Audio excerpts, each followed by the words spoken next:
Order. Yes, Rafael Wanjala. Wanjala, I see you raising. Round 5. Otienda Amolo. Order. Otienda Amolo. Support 5.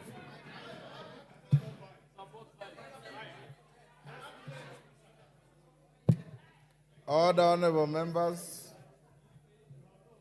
I will put the question. Will those who want the time to be reduced to 5 minutes say aye? Aye.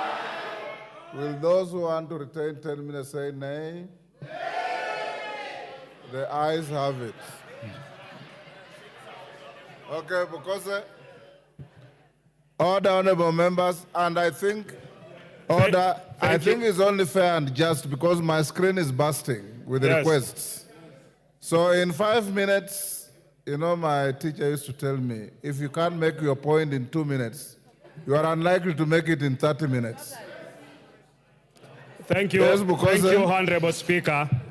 Honorable Speaker, I stand to support this finance bill with amendments.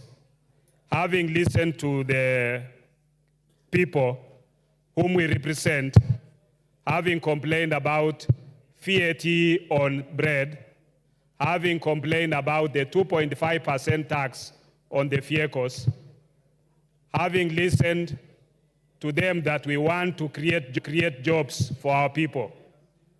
Honorable Speaker, I want to thank the committee, and I want to tell the public that the committee is made up of members from both the opposition and the government side, or the minority and the majority. So this bill was not made by Parliament. It was done by the executive and it's been brought to the House. Your members of Parliament have listened to what you wanted to be amended. And therefore, we want to pass it with those amendments, and that is the essence of the public participation. This bill was brought to the public participation, and it goes through the process. Honorable Speaker, when you listen to people outside there saying, reject the bill, this bill is also important because it has to raise part of the revenue to finance what the public requires from the government. And because it has to finance that, as we speak today, we've raised the money for counties to 400 billion. This bill is going to raise 346 billion.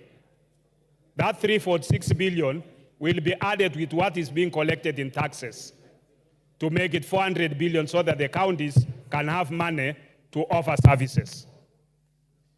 This is going to meet the budget deficit from what the government is collecting. So it is what the government continues to collect. And we need the public to understand that when a finance bill is done, it is a bill that will come into effect to support what the budget requires for the government to deliver. And therefore, we cannot say reject it in total, but you can also suggest what amendments should be done.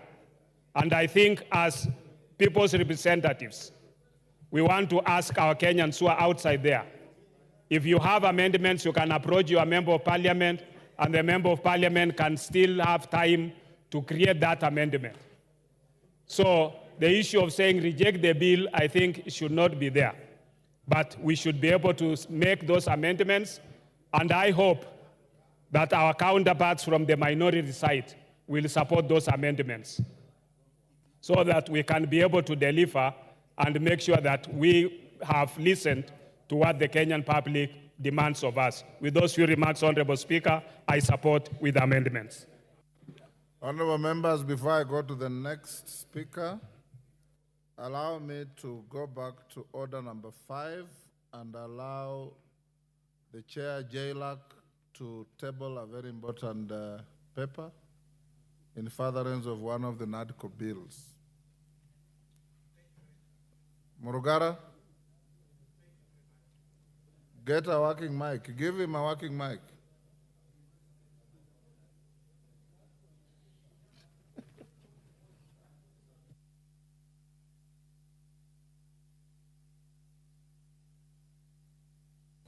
Back by seat. Yes, thank you. Thank you very much. My young son here must be advised that he should not make use of his father's seat. Honorable Speaker, I beg to lay the following paper on the table of the House today, Wednesday, 19th June 2024.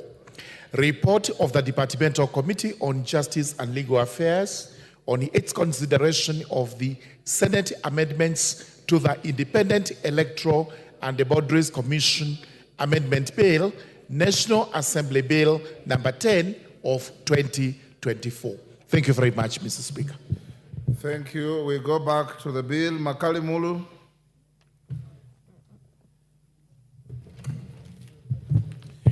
Yeah, thank you very much, Honorable Speaker. Honorable Speaker, I want to confirm that I've taken time to read through the bill itself and the report, which is 389 pages. Honorable Speaker, the idea of using 5 minutes is good, but I think it also discourages some of us who take time to read some of these reports. But I want to see this. Reading through the report, a lot of individuals and institutions did present their comments to the Finance and Planning Committee. And I want to appreciate them because based on the experience of last year, where the same number gave their comments and they were never taken on board, this time I thought they would not be able to appear.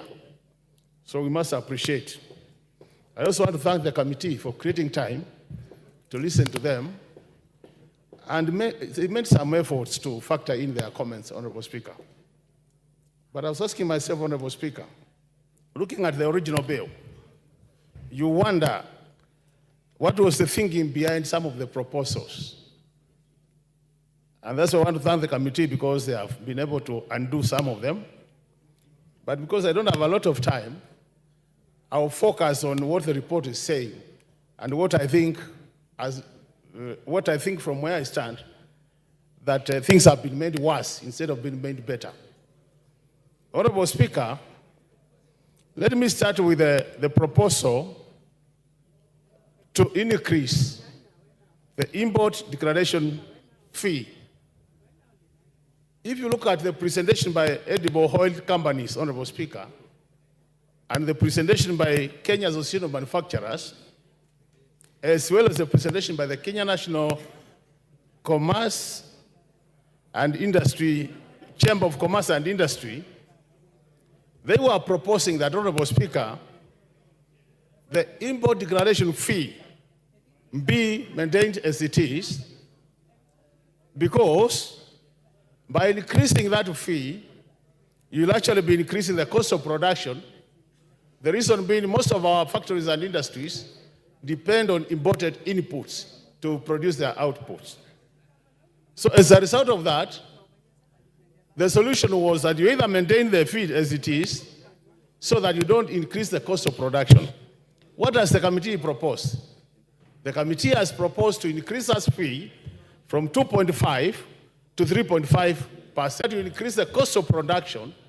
When you increase the cost of production, automatically, Honorable Speaker, that cost will be transferred to the consumer. That will make our goods uncompetitive in terms of price. And that's why you see, Honorable Speaker, in this country, despite us talking about import protection, people are buying things which have been brought from other countries and buying at a cheaper price than we are producing them. So these, to me, are the critical issues. The second item, Honorable Speaker, is the Revenue Development Levy. The edible oil companies did propose that it is now at 1.5. And they propose that we maintain it as it is. And by doing that, we'll have saved the cost of the oil by about 72 shillings per liter. What has happened? We have increased that levy from the proposal of the committee, because now we're talking about the report, from 1.5 to 2.5, Honorable Speaker. So, Honorable Speaker, if you look at that, what have we done? We are likely to increase the cost of production, because that levy will be levied on all the goods which are imported, and then a good which will go through our railway transport system, Honorable Speaker. So again, instead of helping our manufacturing sector, we are making it worse. To make things worse, Honorable Speaker, if you look at this report, the last clause is a proposed new clause to increase fuel maintenance levy by 9 shillings, Honorable Speaker, by 7 shillings. Anytime you touch fuel in this country, Honorable Speaker, you touch the whole sector, you touch the whole economy. And by doing that, Honorable Speaker, you increase the cost of production, and this will directly affect the Wajikos, the Mwendes of this country. And I can tell you for sure, Honorable Speaker, this now bill, the proposed amendments, are going to make this bill more worse, and it's a very good candidate for voting no at the point of voting. With those remarks, Honorable Speaker, I want to submit and say that. Time up. Kangoko Bowen.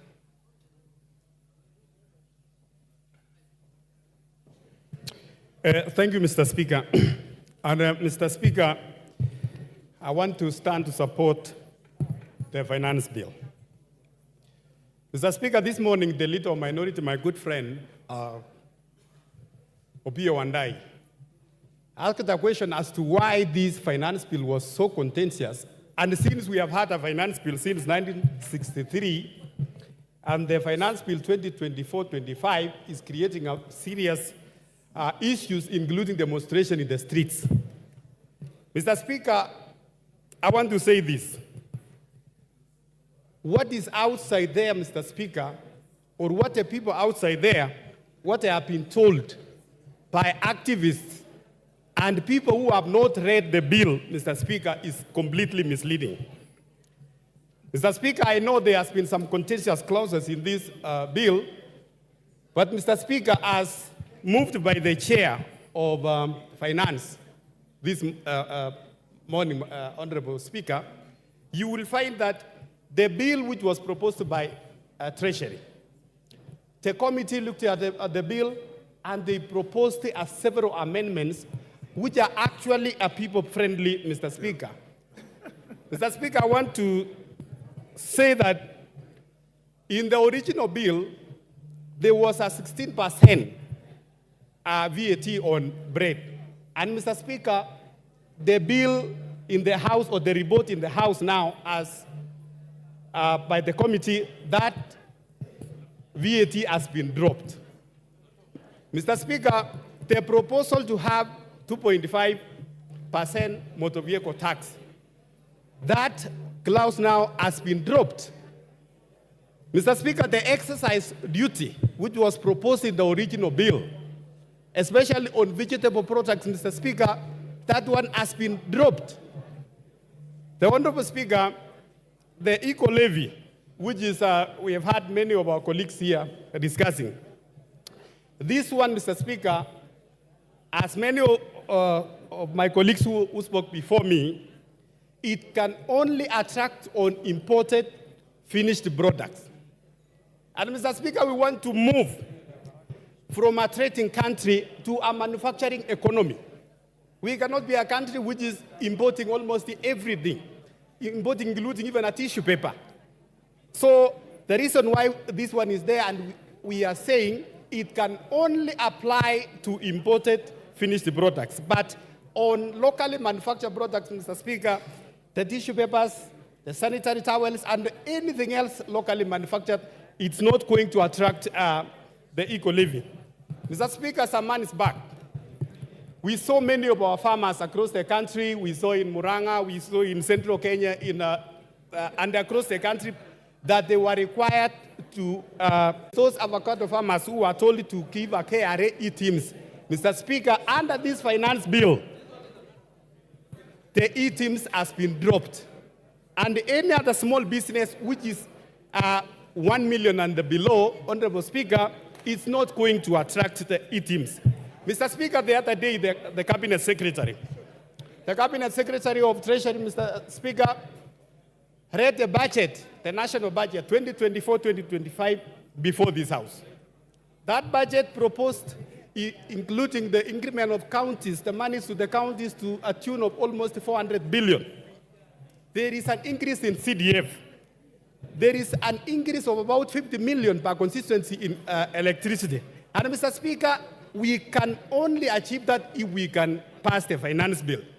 Mr. Speaker, on the taxation, which we all support, the finance bill proposes to increase taxation on cigarettes and tobacco products, on alcohol, and also on betting, gaming, and gambling, Mr. Speaker. Mr. Speaker, we have many of our youth who have got lost because of these issues of betting and gambling.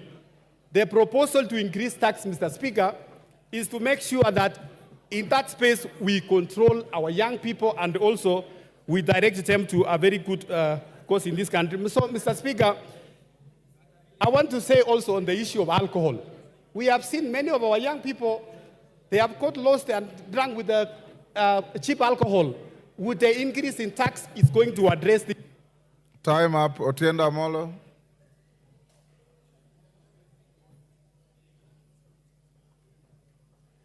You'll get. Give him the mic. Thank you, Mr. Speaker. Mr. Speaker, on the outset, I oppose this bill. And even having listened to the chairman on the raft of proposed amendments, to that I say too little, too late. Mr. Speaker, first of all, I think I have myself recorded 120 reasons for rejection of this bill. And Mr. Speaker, it is sufficient that the professional associations have spoken to this, the church has spoken to this, civil society has spoken to this, and Kenyans have spoken to this. There are legal reasons for rejecting this bill. There are financial and economic reasons, Mr. Speaker. There are humanitarian reasons. But more fundamentally, it is a moral question. This regime has lost the capacity for shame and does not even regard Kenyans. Mr. Speaker, I was tempted to attack some of these entities, the church, some ambassadors, because they are the ones who are the forefront for supporting this regime. But I will forgive them. I will only tell them, it is good you have realized the error of your ways. This regime, Mr. Speaker, needs to understand the etymology of governance. The whole idea of governance is that the people voluntarily relinquish some of their rights and liberties for the government to protect them. But in this case, we have a government that does not want to protect its citizens, it actually wants to decimate them. We must reject that idea. Mr. Speaker, it is important to understand that a budget is made for the people. And traditionally, it is the people who must be listened to. We have a draft bill whose origins is essentially the Bretton Woods institutions, the IMF, and secondarily, the World Bank. Mr. Speaker, the Bretton Woods institutions were never made to further the interests of developing countries. The Bretton Woods institutions were established in 1944 essentially to protect and the war-ravaged countries, which essentially were all the developed countries. Therefore, when they come and they give us prescriptions, those are prescriptions that must be taken with a pinch of salt. In the 1980s and the 1990s, they gave us what was called the structural adjustment programs. It is only when Kenya, like other countries, rejected those subs that we started going somewhere. Now we are in a situation where the Bretton Woods institutions have come back in full swing in the face of the executive. It must be rejected. Mr. Speaker, it is important to understand that this bill does not protect and is not the interest of Kenyans. And some people are fear-mongering, saying that if we reject the bill, then we'll be in a crisis. We will not be in any crisis. Like last year, Mr. Speaker, when the High Court stayed the 2023 bill, the 2022 bill continued until finally, the bill was cleared. And therefore, Mr. Speaker, the 2023 bill, which is already draconian enough, but is less draconian than this one. Let us reject this bill. The 2023 bill will continue, and let us have a bipartisan approach to budget making so that we can sit down and agree on the basic minimum that must be included in that budget. Mr. Speaker, I reject and I oppose. Thank you very much.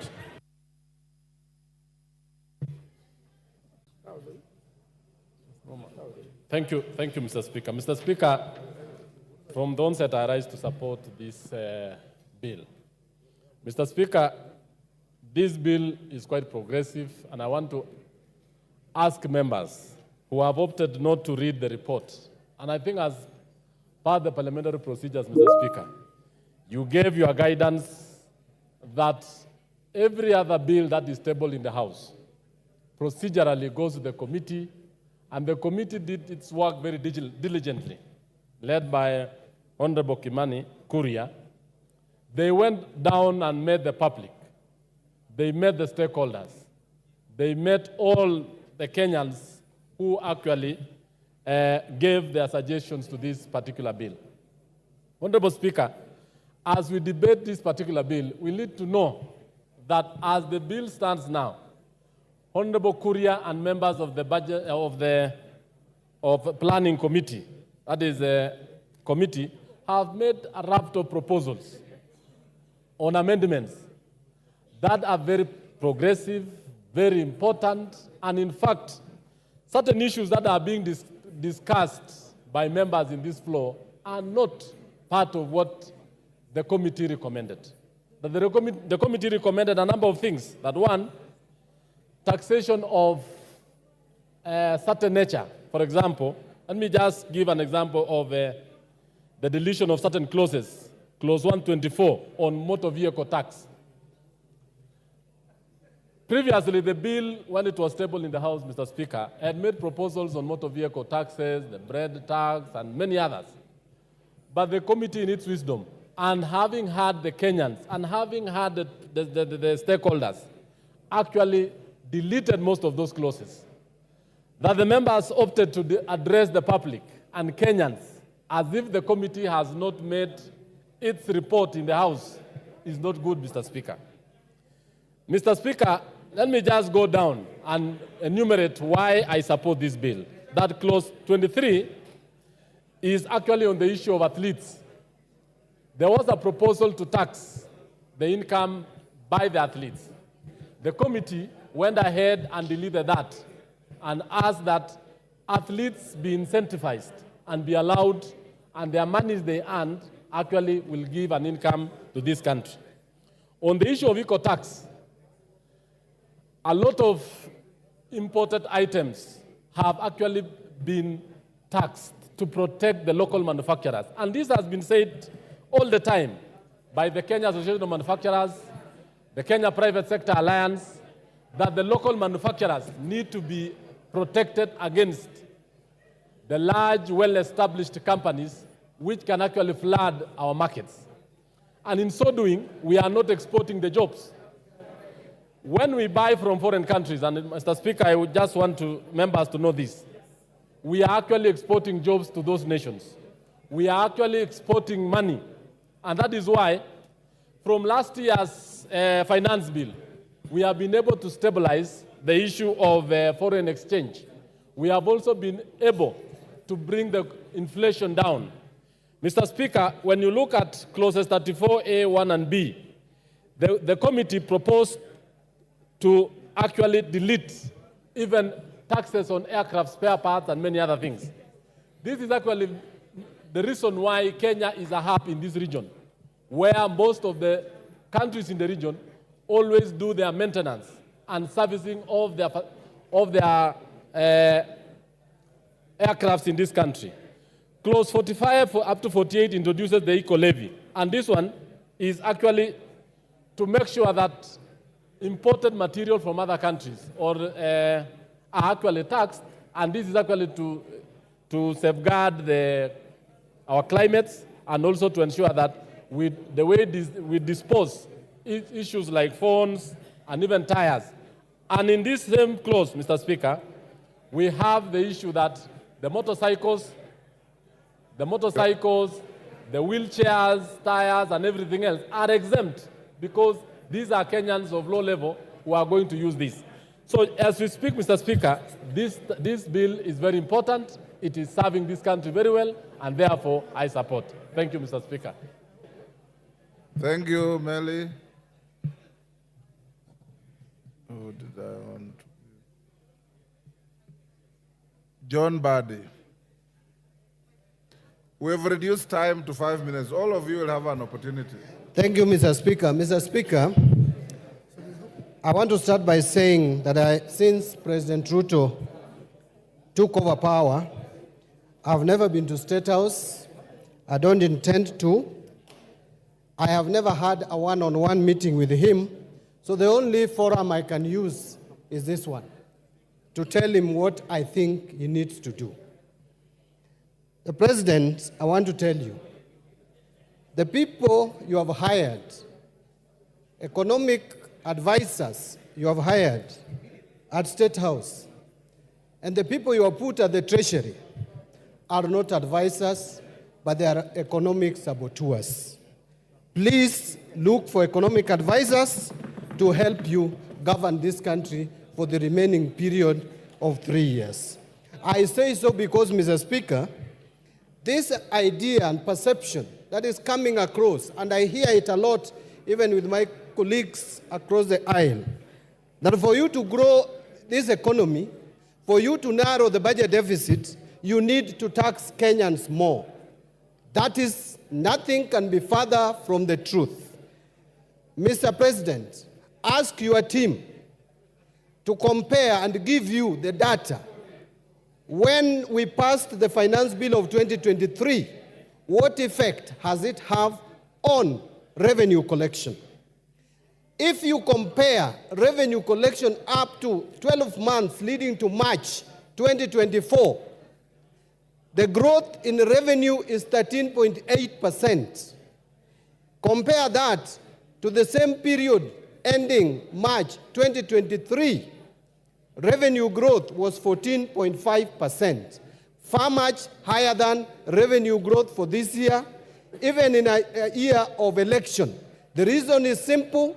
You are discouraging tax collection by imposing excessive high taxes which are discouraging business in this country. I heard the leader of majority tell us not to be populist, not to play populism. I want to remind Honorable Kimani Ichung'wah, that which you call populism, that which you call playing to the gallery, is what has made Kenya Kwanza government, which was just stamping, to climb down and accept what Kenyans had started saying early, and they were not listening. Therefore, we will continue playing populism if that is what is going to make Kenya Kwanza listen to us. Mr. Speaker, this government is giving you with the right hand and taking with another, the left hand. Why do I say so? We are being lied to as a country that now VAT on bread is going to be reduced, which anyway was not there in the first place. You are the ones who came up with this crazy idea. This crazy idea was not in our books. It is this government which came up with a crazy idea, and now they are telling us we should celebrate when we have caught them. It is like someone trying to steal your cow at night. And when you hear the footsteps of the cow and you come out and you shout and make noise, then he comes back with the cow and he tells you you should celebrate because I've not stolen it. We have caught you. The people of Kenya has caught Kenya Kwanza when they wanted to introduce tax that don't exist anywhere in the world, like motor vehicle tax. This government will go down as a motor vehicle tax government. Mr. Speaker, look at what the committee is trying to do. This Committee of Finance. After Kenyans have made noise and you are reducing these taxes, then you come up with a clause at the end, the last paragraph of your report. You are going to introduce a new clause to this bill, which was not there, called road maintenance levy.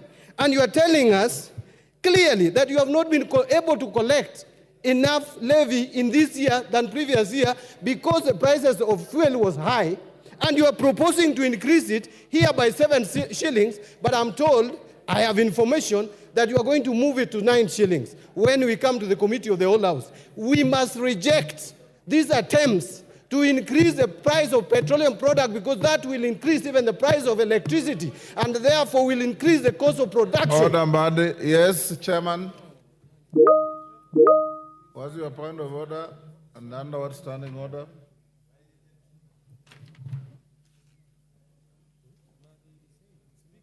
Give him the mic. Honorable Speaker, I raise standing order number 91. Is it in order for my very learned colleague and senior in the profession to He's mislead not this House? learned, he's educated. Okay. My senior accountant. Jenda Molo, you should defend the profession. Is it in order, Honorable Speaker, for CPA Bandi, an experienced accountant and a very experienced lawmaker, to say and to inform this House that the report on the Finance and National Planning is amending the road maintenance levy to increase fuel prices? He should know better that an increase in the fuel prices is contained under regulations on the Kenya Roads Board Act. And therefore, introduction of increase of fuel cannot be done on a finance bill. It is just a matter of simple logic that such an experienced legislator should know, Honorable Speaker. Yes, Badi, finish up. Badi, finish up. Give Mandy the mic. The mic. Mr. Speaker, I'm shocked that the chair of Finance and Planning Committee does not even understand this report. Let us go to page 3, is it 397 or 377? There is the last paragraph, Mr. Speaker, and I want to read it if you allow me. New clause 66. New clause 66, road maintenance levy. The committee notes that the road maintenance levy is charged on all petroleum. don't want to read all that. It says, additionally, the committee to help raise sufficient funds to maintain and repair roads across the country, the committee recommends an increase of the levy pursuant to Section 3 of the Road Maintenance Levy Fund Act from 18 shillings to 25 shillings per litre on all petroleum products. Mr. Speaker, new clause means what? You are going to put a new clause. Order. You know, Mr. Speaker, Yes, I Kimani. came to Parliament. Order. Nothing personal, Badi. Honorable You are a Speaker, senior. Honorable Speaker, this matter was first raised by the Cabinet Secretary for National Treasury. Wait, no, for Cabinet Secretary for Order. Transport. He has been challenged. Let him Hold respond. on. The committee extensively deliberated on this matter. And it's a matter of fact of law that you cannot bring an amendment to increase fuel through the Kenya Roads Management Act. And therefore, Honorable Speaker, so when the committee will be proposing amendments during the committee of the whole House, we have already submitted our report that this cannot be done on this finance bill, and that is a fact. So, in as much as Honorable Speaker, our Order. friends here, on one hand, they are saying they want to discuss the finance bill, the proposals as they are. On the other hand, they are saying they want to discuss the report. I think they should also declare whether they want to discuss the finance bill with the report as it is. Order. Next, Murumba Chikati. Order. You have an opportunity to amend this bill at committee of the whole. So hold your horses and Murumba Chikati. Badi's time is over. Your time is over. Murumba Chikati. He sent us. Yes. Thank you, Mr. Speaker. Mr. Speaker, while supporting this bill, let me also try and look at the needs that are facing our country across the sectors. Mr. Speaker, one of the biggest challenges and why I support this bill. Yes, order, is- Chikati. What is out of order, women rep for Migori? Mr. Speaker, Under what standing order? you will get it. I'm a first time. I don't know the standing order well, but you need to know that there are women in the House. Mr. Speaker, kindly balance. If you can't see us, we can walk around. You'll be seeing that there are some female figures in the House. Order. Are you alleging that Millie Odhiambo is not a woman?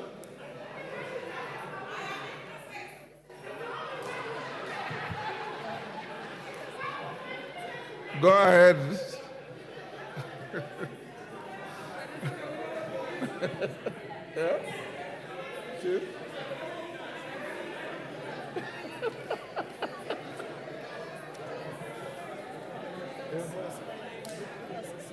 Mr. Speaker, can I continue? Thank you. So, thank you, Mr. Speaker. While supporting this bill, I would like also to examine the needs that are facing our country across different sectors. One of the biggest challenges we've had is with the education sector. The JSS, Mr. Speaker, was started without proper infrastructure. We have a serious problem of infrastructure and manpower in the JSS. It is my hope, Mr. Speaker, that these funds be raised through taxation so that we could be able to support the JSS, which is really struggling to pick up and deliver it to where it is supposed to be. The next area, Mr. Speaker, that I would like to look at is the TVET sector. TVET is critical to the development of our country. But this TVET lacks two things, equipment and manpower. And it is my hope, Mr. Speaker, that some of the funds allocated and which is going to be raised can be able to deliver the TVET sector as required.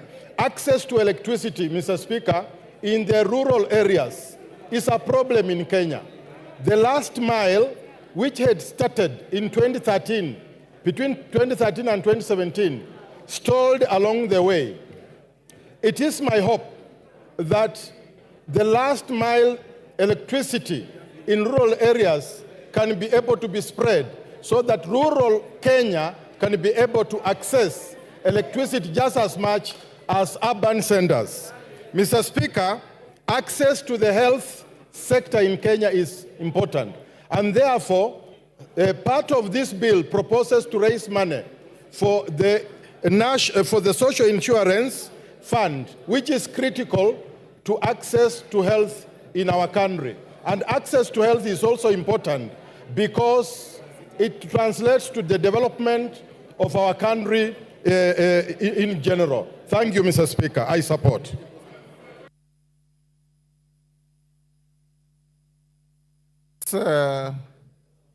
Chikati, you finished? Yes. What's your point of order? Sorry, I was consulting with the chairman. Mr. Speaker, there seems to be a serious level of misrepresentation in the documents that we are looking at.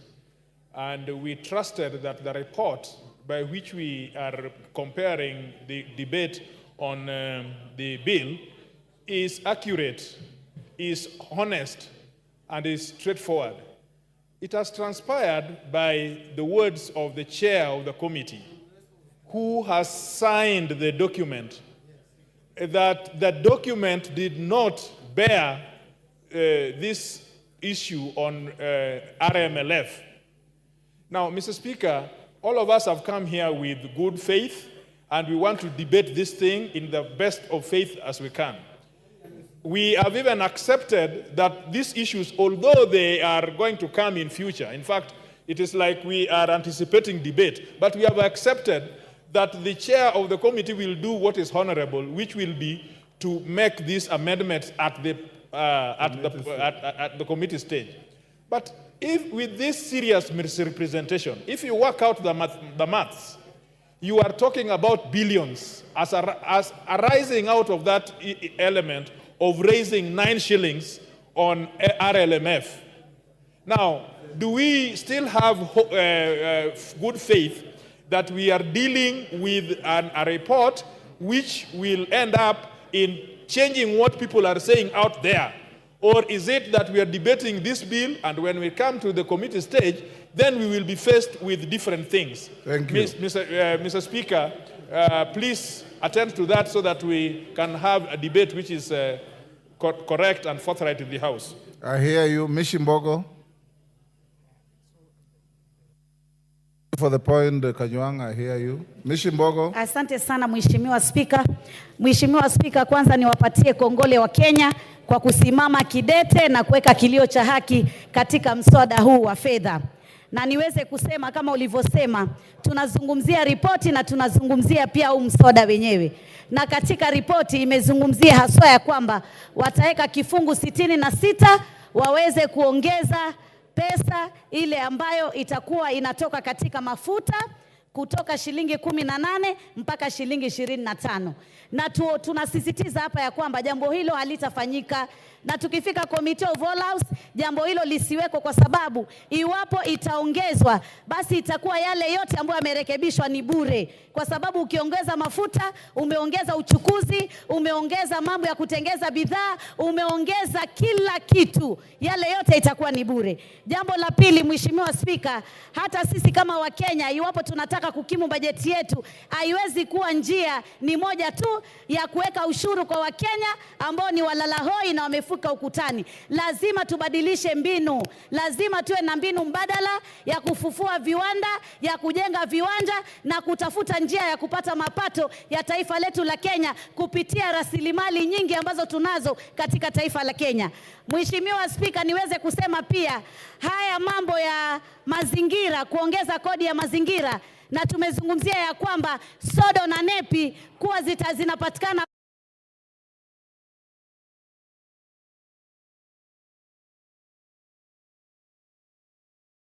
na wameambiwa ziko China wazingoje zije. Hiyo ni kumaanisha hatuna uwezo thabiti wa kuweza kuwa na sodo, na hivyo basi afya ya kina mama haswa katika mambo ya hedhi itakuwa na matatizo iwapo tutakuwa tumeongeza jambo kama hili. Jambo la pili, mambo ya mafuta ya kutoka kwenye miti na kutoka kwa wanyama, ile Kiingereza tunasema edible oil. Kwa nini ipunguzwe na isitolewe kabisa, isiwekwe sufuri ushuru? Hii ni kitu ambacho kinatumika, bidhaa inatumika na Wakenya wengi wale walala hoi. Kwa hivyo jambo hili lazima tulitowe.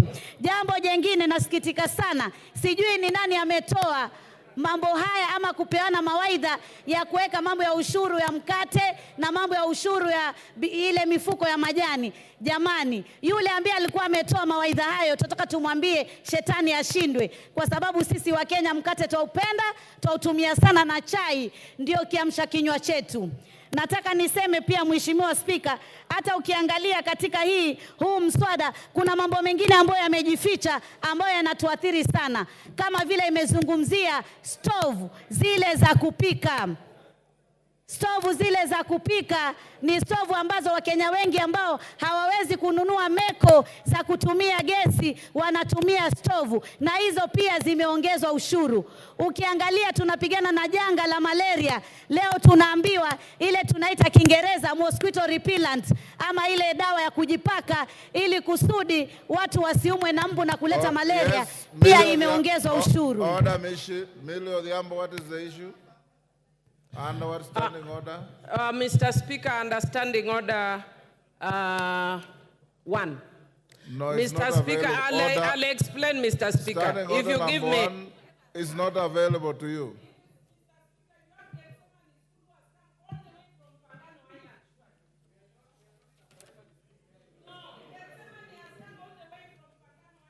Millie, I have the school here and I'm going to acknowledge them, if that is what you want to raise. And it's out of order for you to shoot into the debate on finance bill to mention a school from Mfangano. Take your seat. Take your seat.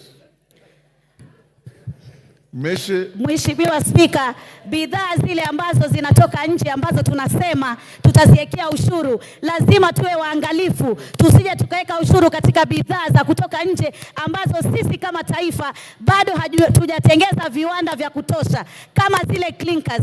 Sasa hivi tunajenga manyumba ya bei nafuu na tunatumia material nyingi sana, na hivi basi hatuna viwanda vya kutosha vya kutengeza bidhaa kama hizi. Kwa hivyo lazima tuangalie wakati mwafaka ambao tunaweza kuongeza ushuru kwa bidhaa za kutoka nje, wakati tumetimiza na tumekuwa na uwezo kama taifa la Kenya. Vile vile pia nataka niseme ya kwamba mambo ya magari, ambapo magari tulikuwa tunaambiwa ya kwamba ni mapato, na tulipoambiwa ni mapato ya kwamba tuweze kutoa ushuru. Nataka kusema magari si mapato. Magari ni ile tunasema asset kwa kwa Kiswahili rasilimali, na huwezi kumtoza mtu ushuru katika rasilimali. Jamani, tupunguze matumizi ya kiolela katika maofisi yetu. Ofisi ya naibu wa rais inataka kufanyiwa marekebisho, mabilioni ya mapesa. Ukiangalia bei ya kununua hiyo ofisi na bei ya marekebisho ni tofauti sana. Lazima tuangalie ufujaji wa pesa tuweze kusaidia taifa la Kenya, lakini tusitegemee mambo ya ushuru peke yake tukaona tunaweza kukimu bajeti yetu. Nataka niseme sisi kama Wakenya tuendelee kusimama kidete, tusingoje wanasiasa tunapoona mambo yanatukwaza, haswa haya ya kiuchumi. Tusimame sisi wenyewe kidete tuweze kusikia sauti zetu zikizungumziwa. Jambo jingine ambalo ningetaka pia kuzungumzia, niseme ya kwamba tuweze pia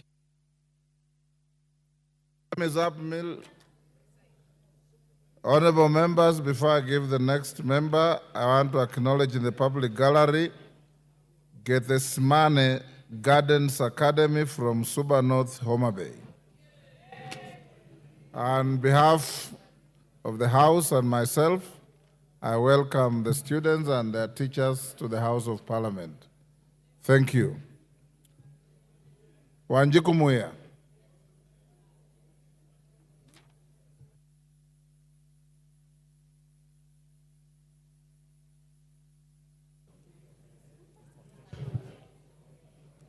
Thank you, Honorable Speaker.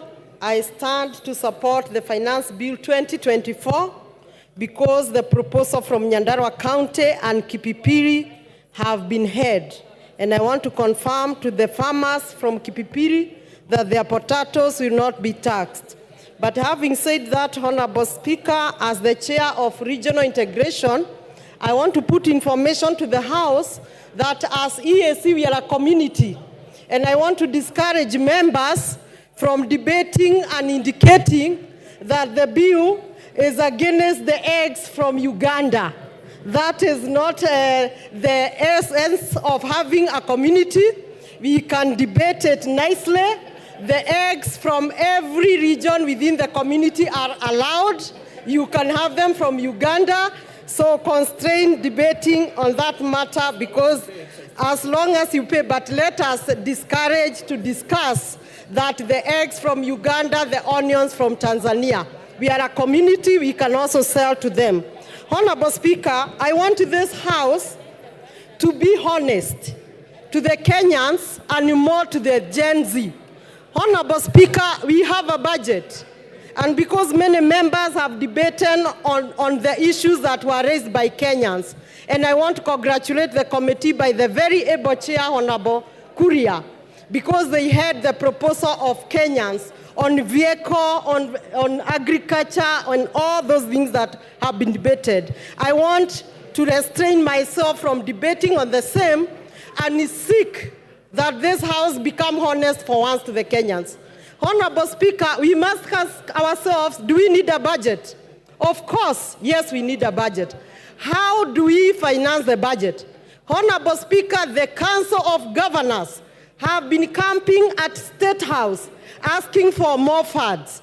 Honorable Speaker, these members, led by myself, have been camping at Honorable C.S. Murkomen asking for roads. Honorable Speaker, these members have been speaking of JSS teachers, asking for billions to pay them. These members have been speaking for the old, asking for more than 40 billions to pay the senior citizens. And so, it beats all the logics that we can join the public in the gallery and the bloggers and Jay-Z, and instead of educating them that even if you go to the road, you can only go to the road, but then you don't need to have the roads in your constituency. Instead of us as members informing the public that we need money, 600 billion for education, we are supporting the public and raising the emotions, which in my view, I think it is dishonest.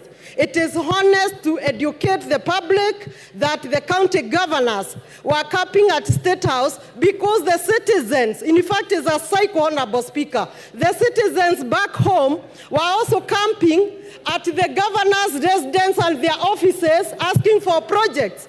Why we go to Murkomen is because our citizens also come to our offices, our phones, and our homes, also asking for the project. So it is a whole cycle. And somehow the budget is also political. You need to do a road in your constituency.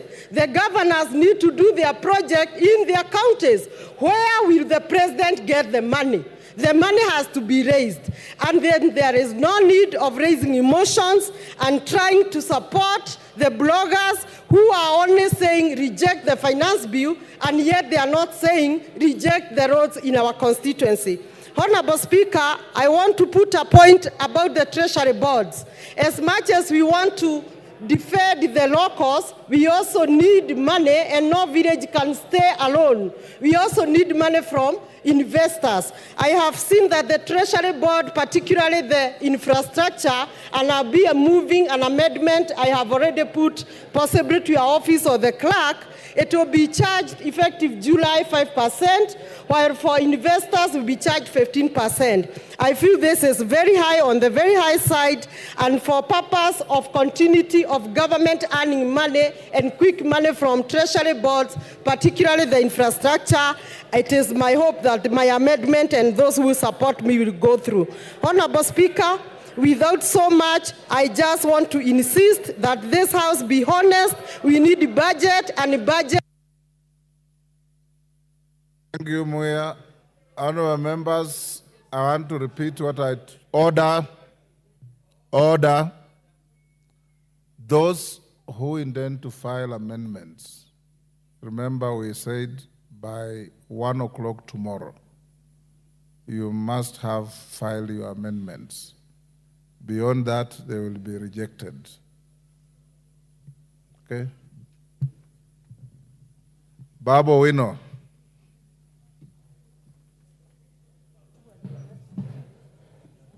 Thank you. Thank you, Mr. Speaker. Mr. Speaker, I rise to oppose the bill, the Finance Bill 2425, based on the following grounds. That number one, Mr. Speaker, there was anger that was expressed yesterday on the streets coming from Kenyans, and to be specific, the Gen Z. The Generation Z revolution that started yesterday reminds me, Mr. Speaker, of number one, the revolution that took place in China, the Chinese Revolution, that was also known as the Peasant Revolution or the Mamamboga Revolution, that occurred in the year 1949, which was headed by a gentleman called Chairman Mao Zedong, together with Deng Xiaoping. Mr. Speaker, the revolution that started yesterday also reminds me of the Russian Revolution, which was the Bolshevik Revolution that took place in 1917 under the leadership of Vladimir Lenin and Joseph Stalin. It further reminds me, Mr. Speaker, of the Bourbon Restoration in France, the French Revolution that took place in the year 1789, that was headed by Maximilien Robespierre together with Napoleon Bonaparte, the military genius. Mr. Speaker, that revolution advocated for three things. Number one, equality and fraternité. Can you just shut up as I pump knowledge in your empty mind? Kagombe. Baba, will you not take your seat? Yes, give Kagombe the... Thank you, Mr. Speaker. Mr. Speaker, the member for Embakasi East... What is out of order? ...is beating drums of war. It is very unfortunate to use this forum, Mr. Speaker. Standing order, Kagombe? The relevance of what the member of parliament is speaking about is not relevant to the bill that we are discussing here.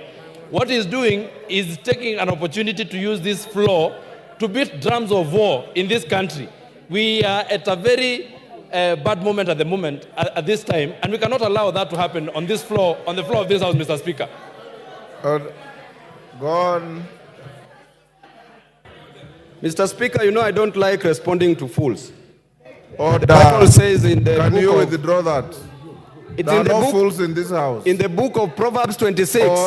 The Bible says, Mr. Order. Speaker, Order. that never respond to Take a your fool seat. because the Order, Babu Wino.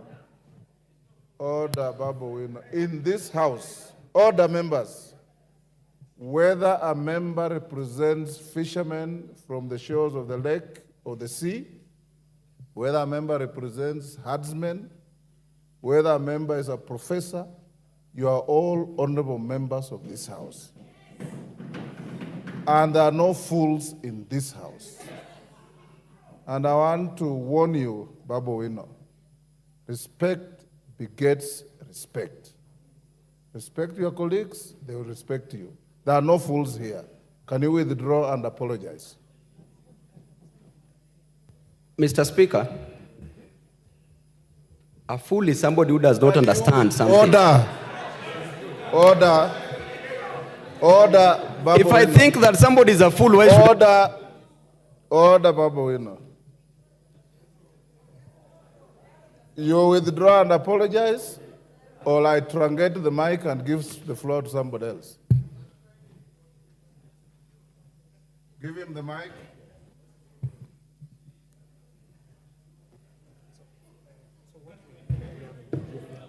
Yes, Babu. I withdraw? And apologize. I don't apologize, Mr. Speaker. Withdraw and apologize. You can give the mic to somebody else, Mr. Speaker. Okay. And I don't withdraw. Okay, truncate the mic. Mutunga. Yes, Chonga. Give the mic to Chonga. Thank you, Speaker. Mr. Speaker, you made a statement before the House went for lunch that people should not even need to remove their cards from the sockets. Mr. Speaker, They didn't. I went there, Mr. Speaker, after lunch I was number 7. When I came here, I was told I'm still number 7. Right now, the number of members who have contributed are more than 30, Mr. Speaker.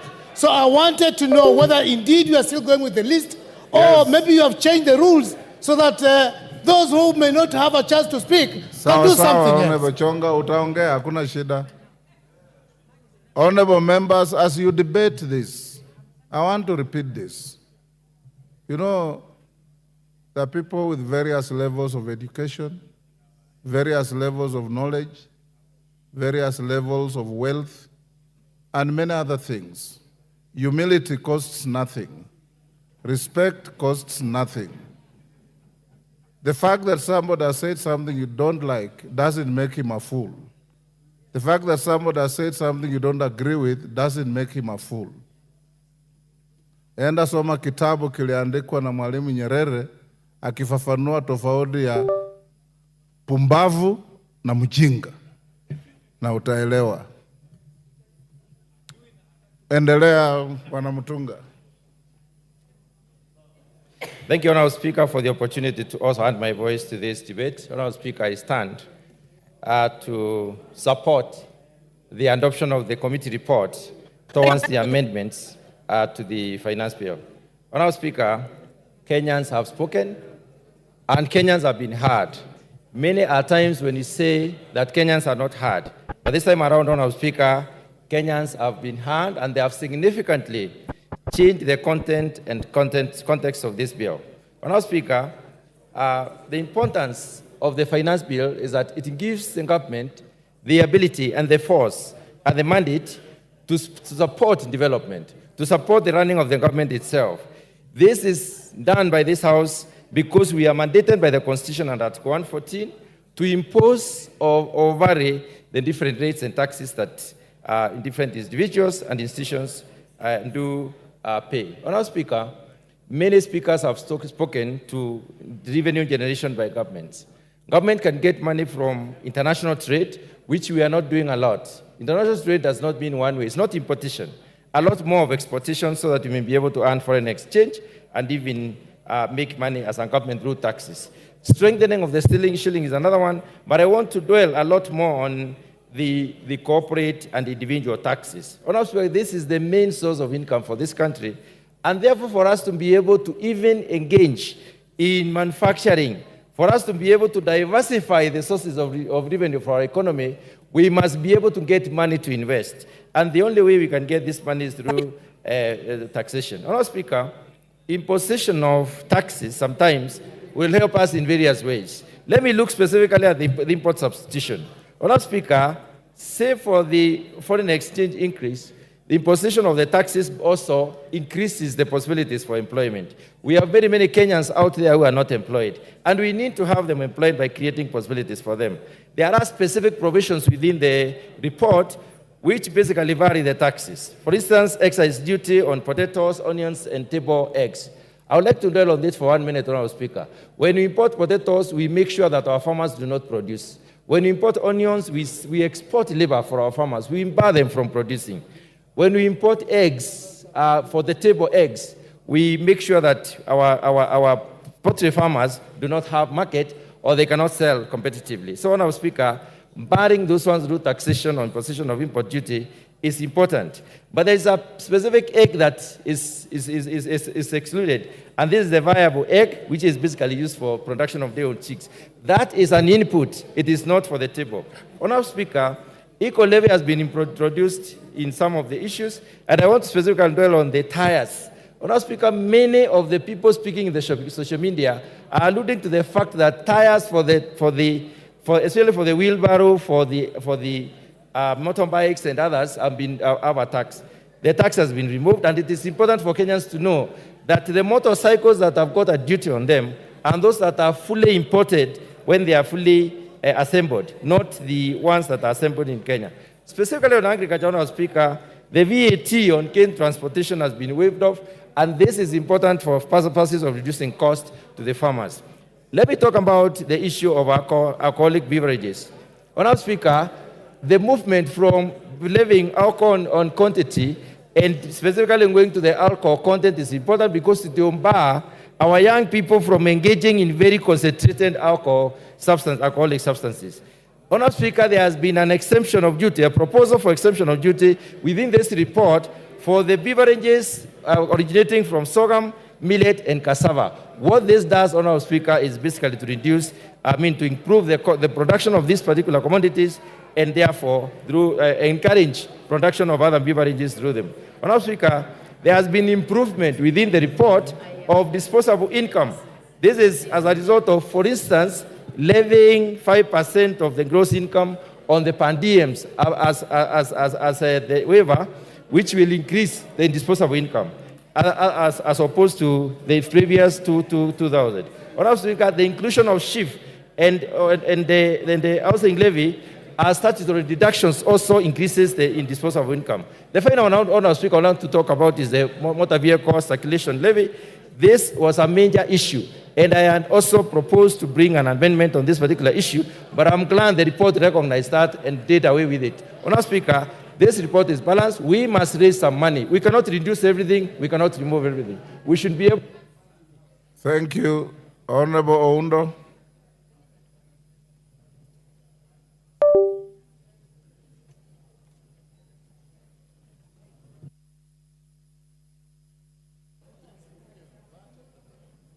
Thank you, Honorable Speaker. It has been a long wait, but it's worth it for the people of Funyula and the people of Samia. Honorable Speaker, on the onset, a finance bill is meant to cure two issues: to make proposals for revenue raising for that particular financial year, and to make administrative changes to existing financial or revenue raising measures and taxes of that kind of a nature. Honorable Speaker, as I stand here today, I join the Kenyans all over the country who have been very unequivocal that they reject this particular bill. And they reject it emphatically, and they have got very valid reasons to reject it, Honorable Speaker. I'm here to represent the people of Funyula because there's an established principle, no taxation without representation. So, Honorable Speaker, I'm here on behalf of the people, and I state what the people of Kenya have told me. Honorable Speaker, just perusing through the draconian measures contained in this bill, Honorable Speaker, clearly indicates that drafters of the bill are sadists, are impervious to the suffering of the people of Kenya, And I call upon the cabal and the Kotera that presented this bill to go and soul search and find out, are they part of the Kenyan people or they are part of the oppressors? Honorable Speaker, in all fairness, how would you impose an income tax on an asset? How? I mean, a car is an asset. It's not an income generating activity. How do you impose income tax on an asset? Honorable Speaker, how do you impose income tax on the very basic things? Bread, sanitary pads, whatever they call it. In our days, they used to call them napkins. Nowadays, are called pampers. During our days when we were parents, they were called napkins. How do you impose VAT and increase the cost of all those things in such a draconian manner in hard times, Honorable Speaker? Honorable Speaker, they will pontificate that they have made changes to the bill, that the benevolence of the Almighty, whether the Almighty God or whatever, has instructed them to make changes to the bill. Honorable Speaker, and I still hold my position that a committee report does not navigate or does not negate a bill. It's just a committee report. It can either be carried or it can be failed. So I want to tell Kenyans wherever you are, this is a red herring, this is a gimmick, do not fall onto it. Be relentless in your push, be relentless on harassing your MPs to make sure they protect the rights and interests of the Kenyans, Honorable Speaker. Honorable Speaker, as we stand here, we have passed two finance bills under this regime. We have passed this second one, we passed the first one, this is the second one, under this regime. They keep on gloating that we have reduced the fiscal deficit.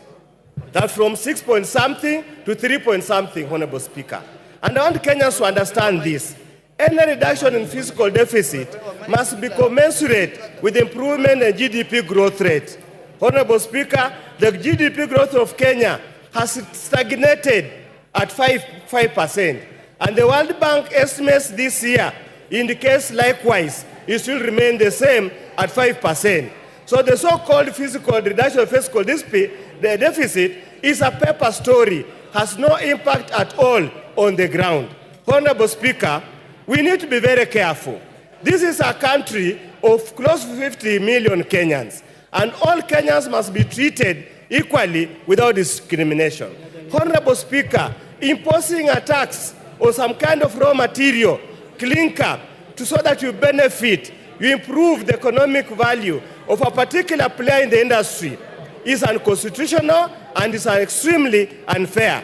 As I conclude, Honorable Speaker, I really want to send a message to the President. And if he has read the book of Chinua Achebe, Okonkwo was told, this boy has called you father, don't kill him. He went ahead and killed him because he has been told by customs to kill him. IMF, Bretton Woods, and the USA is telling you to kill Kenyans, but the Kenyans are crying, the blood of Kenyans will remain in your hands. Thank you, Honorable Speaker. I oppose. Naomi Wako. I have the mics. Thank you, Honorable Speaker, for allowing me to add my voice to this very important debate on Finance Bill 2024-2025.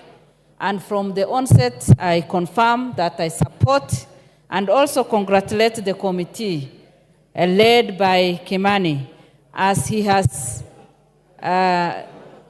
done very well together with his committee, and also having gone through the report.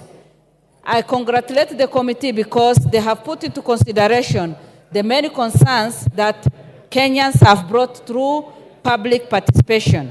As I say that, Honorable Speaker, it is unfortunate that our young people have been on the streets for the last few days, and some of them have gone through challenges because of that.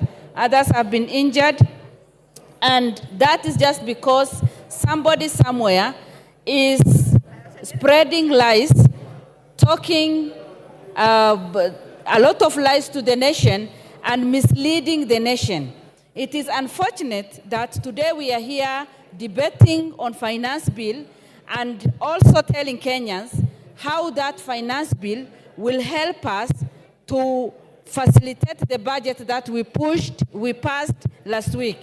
Honorable Speaker, I have been visiting some of the ministries, and anytime you go to the Ministry of Transport, you go to Health, and you go to different ministries, you find our honorable members, colleagues, waiting to be served and demanding for projects to be taken to their constituencies. And unfortunately today, they are here fighting the methods of financing our budget and supporting the budgets they have been pushing for. When some of us are here in the House and debating and trying to push the agenda for the government, them they are moving from one place to the other, looking for opportunities to do businesses in the ministries and with the Kenyans, and today they are here fighting and misleading Kenyans. Honorable Speaker, the most important thing that we can do today, it is to help our government to be self-reliant. And by doing that, we will be able to reduce the dependence on foreign assistance, the finances that we receive from there. When we took over this government, it is quite clear that the economy was very bad. But today, we are not there. Honorable Speaker, I support this finance bill because for the first time, you remember very well that pastoralists lost their livestock, 80% of our livestock. And for the first time, 1 billion has been put in the budget, which this finance bill will support. For the first time, the school feeding program has been well catered for. For the first time, the teachers, 20,000 teachers will be added, and again, after employing 50,000 teachers. Honorable Speaker, the government is quite focused, and that is why, and listening to the people, we have that listening here. The government has been listening through public participation, and that is why today we are saying 16% VAT on bread has been removed. VAT on transport, on sugar, and has been removed. And no increase on mobile money transfer. It remains 15%. And these are some of the things that activists keep cheating people and spreading lies and making our young people to go on the street. My advice to people is, let us support this and see the fruits, because by passing false information to people, we will not help them. But by passing this, then we'll be able to support our budget and facilitate different ministries so that we can bring the transformation that we want. I fully support, and let us make sure that Kenya is self-reliant. Thank you, Honorable Speaker. Susan Kiamba. Thank you, Honorable Speaker, for giving me a chance to also contribute to this very important bill. First and foremost, I think it's prudent for Kenya to compare itself with our neighbors in terms of the tax rate. But I think it is evident that as we compare ourselves with other peoples in the region who are taxing their people much more than us, we have to look at the local context where our Kenyans are. Kenyans now are economically at their knees, very vulnerable. And anybody attempting to add anything on top of the suffering Kenyans, it will not actually do justice. So I think it is very dishonest for us to compare ourselves or to get inputs from international financiers and imagine that Kenya is in the same situation. It's important to realize that since COVID-19, the economy of Kenya has not picked up. And having to tax Kenyans higher than that is making them not only vulnerable, but actually not being in a position to survive. Secondly, this debt we have been talking about, everybody says we are taxing them because we have to pay our debt. And I say, right, we have to pay our debt. But this debt has been acquired over a period of 61 years. You cannot acquire debt in 61 years and you want to do away with the debt in 2 years. That means overburdening the people. We have to be strategic in dealing with the debt. We are not dying tomorrow as Kenyans.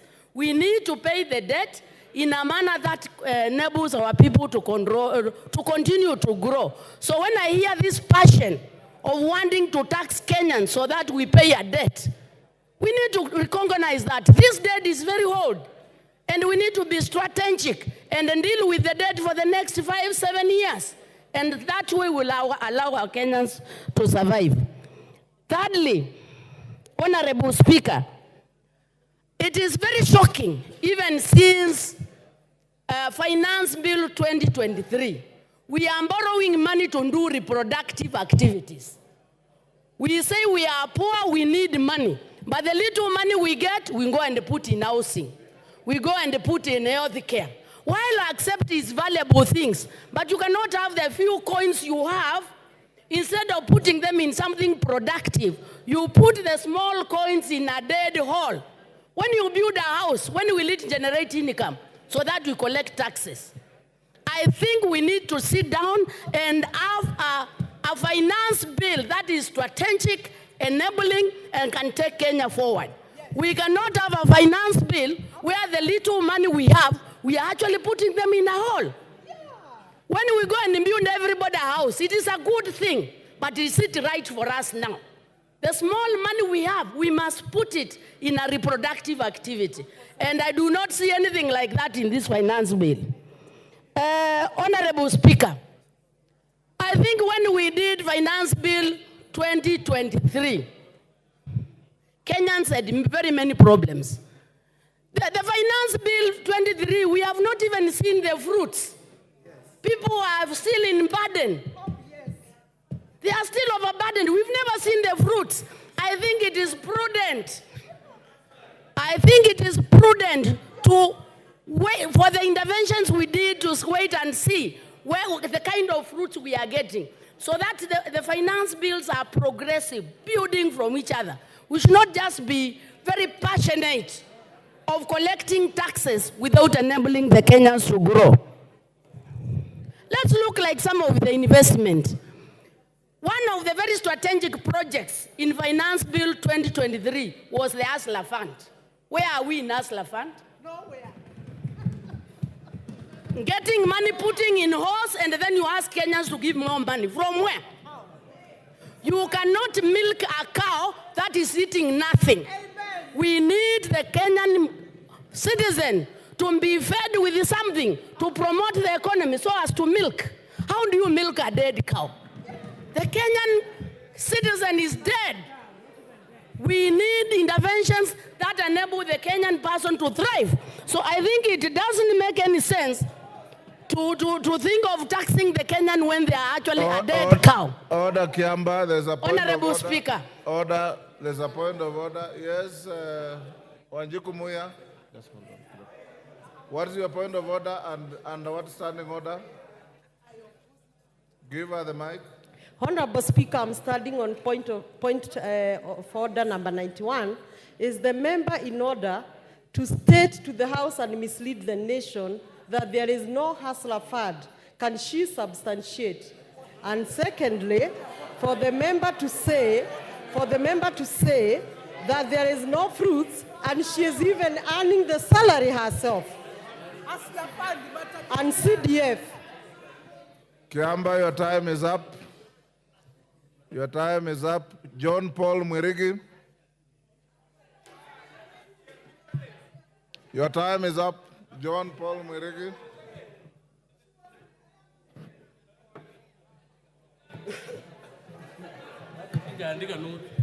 Check. Okay, thank you very much, Madam Speaker. Madam Speaker, I rise also to contribute on this motion, on this bill, Madam Speaker. Madam Speaker, the Kenyan citizens, Madam Speaker, sent us to this house, Madam Speaker, to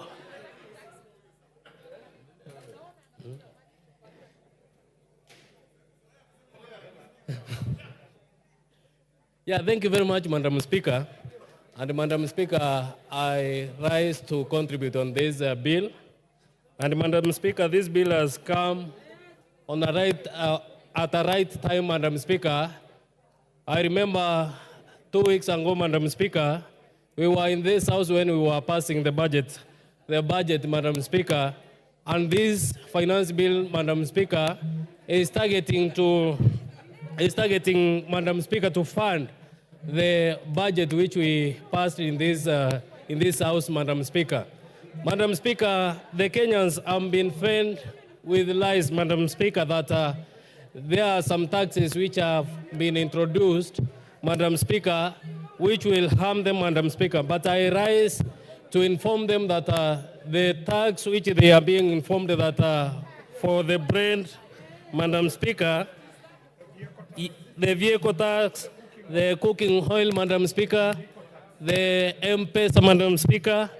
Yesterday, Madam Speaker, we stood and said that the Kenyans have sent us, Madam Speaker, and all of these were dropped, Madam Speaker. Madam Speaker, this finance bill, Madam Speaker, is targeting to improve the economy of this country, Madam Speaker, whereby the contribution which will be made or the taxes which will be collected through this finance bill, Madam Speaker, will help to improve the infrastructure of this country, Madam Speaker.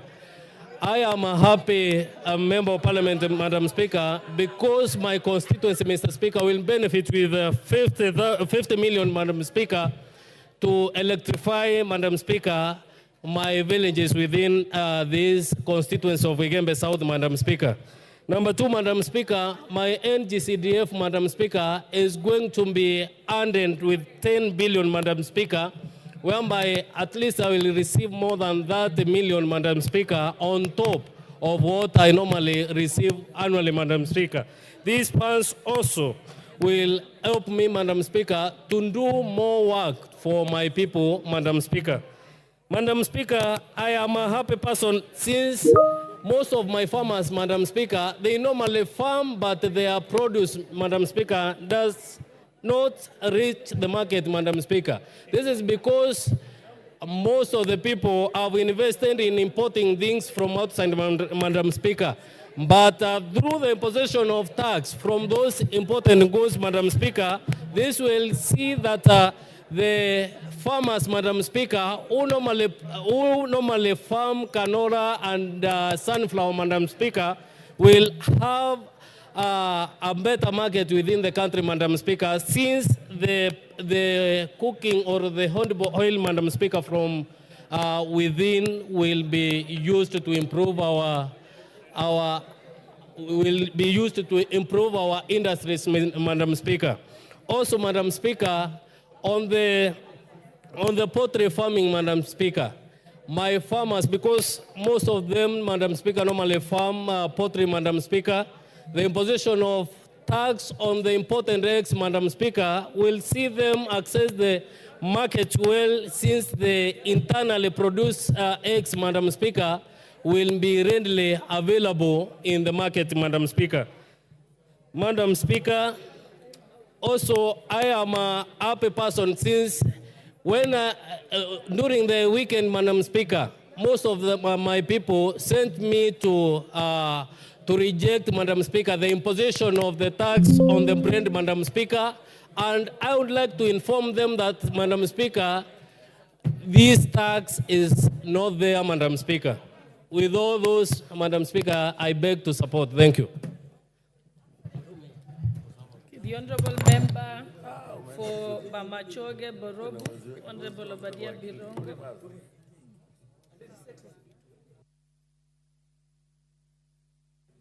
Thank you, Madam Speaker, for affording me the opportunity to address this House.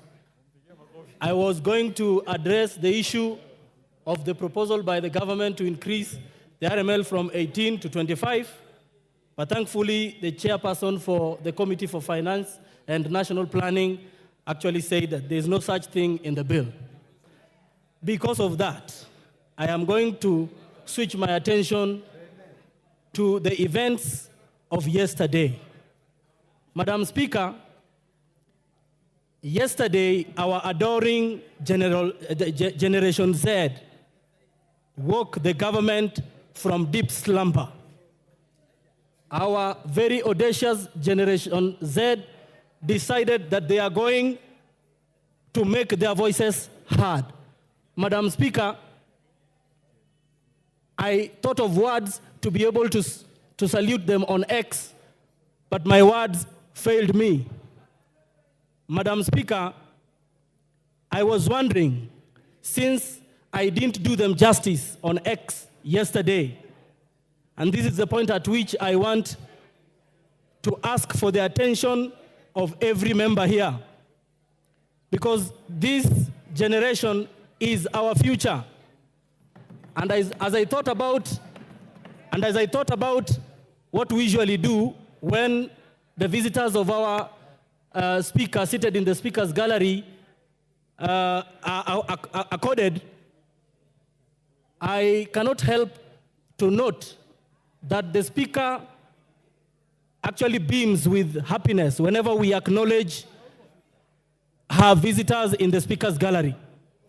It is in the same vein. It is in the same vein that I wanted all of us, in saluting what Action Gen Z did yesterday, and noting that, Madam Speaker, that Gen Z actually represent the best of our country, and that yesterday they were only exercising what is very clearly in our Constitution, Article 1.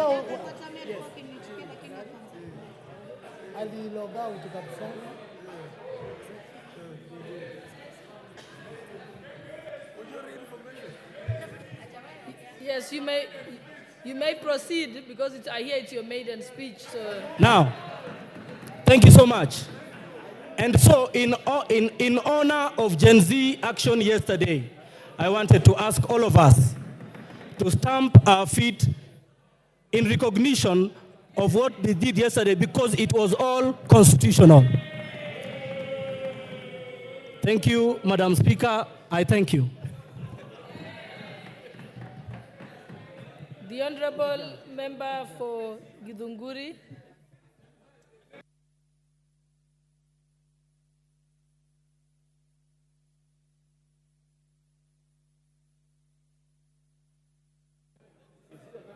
Hello. Thank you, Mr. Speaker.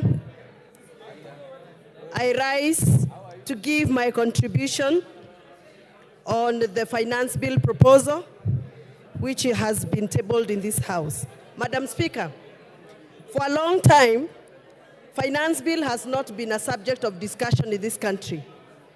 But for the last 1.5 years, Kenyans have awakened to the issues that are there in finance bill and have made it a public discussion. Madam Speaker, I had attempted to speak earlier on in the floor because I am a user of sanitary towels.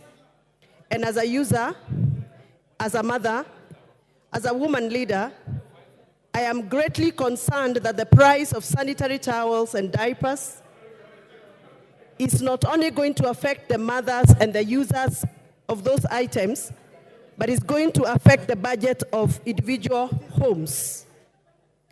I have interrogated the proposal of the finance bill very deeply, Madam Speaker, and I've realized that there are promises flying around. The excise duty that was proposed on sanitary towels and diapers has been removed. Or rather, there is a recommendation from the Committee of Finance to remove excise duty on imported sanitary towels and diapers. However, Madam Speaker, the raw materials that are being used by local manufacturers are subjected to VAT. And if those raw materials are going to continue being subjected to VAT, the manufacturers will have no choice but to pass the cost of that VAT to the users. And therefore, Madam Speaker, if we do not remove VAT on raw materials that are making sanitary towels in Kenya for local manufacturers, we are still going to have expensive sanitary towels and diapers. Madam Speaker, currently there are children who do not go to school when they are on menses because they cannot afford sanitary towels. If we add extra price on cost of sanitary towels, we are going to deter lives of many girls who can become powerful women in this country. Madam Speaker, in the spirit of making laws, we cannot make laws to obscure other laws. I have gone through the finance bill proposal and have noted that there are various proposals that have been put in the finance proposal that are going to deter us from implementing the laws we have made previously in this House. Madam Speaker, in the respect of that, I note that we have agreed a proposal to amend the Data Protection Act. Data Protection Act of 2019 is a law that we made in the previous parliament to protect our personal data. I know members of this House, I included, have received numerous messages from members of public. Where they got our numbers from, I don't know. Whereas we cannot blame them because maybe they are operating from a situation of pressure. It is against the law to share members' numbers. As they do that, Madam Speaker, we are protected by the law. What about if we allow us to amend that law and allow anybody to access our personal data, including financial data? And therefore, Madam Speaker, I am of the opinion that we must be very careful so that you don't make laws that are going to make other laws not operational. Madam Speaker, I represent farmers. And I would have been very excited to hear that just like we have given VAT exemption to the transportation of sugarcane, which I am happy about, we also provide the same provision for the farmers who transport milk, who transport avocados, who transport macadamia, tea leaves, and coffee. Madam Speaker, I understand that we want to make sure that we lower the cost of operation for sugar millers so that they can lower the cost of final product to us, which is sugar that we consume in our tea. But we also consume milk, and we also want to lower the cost of production of milk so that we can have affordable a cup of tea. And therefore, I would request this House to consider to also provide and extend the same treatment to my farmers in Githunguri. With those very many remarks that I have made and I have observed, I am still not convinced that I should support. The Honorable Member for Homa Bay.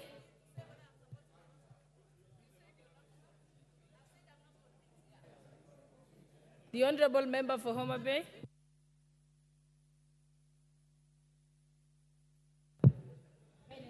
Thank you so much, Madam Speaker, for giving me this opportunity to also debate and make contributions on this finance bill. Madam Speaker, I rise to, from the beginning, I say that I reject this finance bill. Madam Speaker, the reason as to why I'm saying I'm rejecting the finance bill, not just rejecting partially, but in totality. Because, Madam Speaker, this is a finance bill that from the onset, there is always increased taxation, item by item, detail by detail, up to the end. I want to say, Madam Speaker, because I recognize that we were advised by the Honorable Speaker Wetangula that we can present our contributions based on linkages, based on our opinions, based on the budget, and based on the finance bill that is current on the table. Madam Speaker, I want to say that as Kenyans, first and foremost, we were disappointed with the presentation that was given by the PS Treasury. Madam Speaker, I want to say that Kenyans keenly listened to how revenue was going to be generated to fix what is proposed in the budget.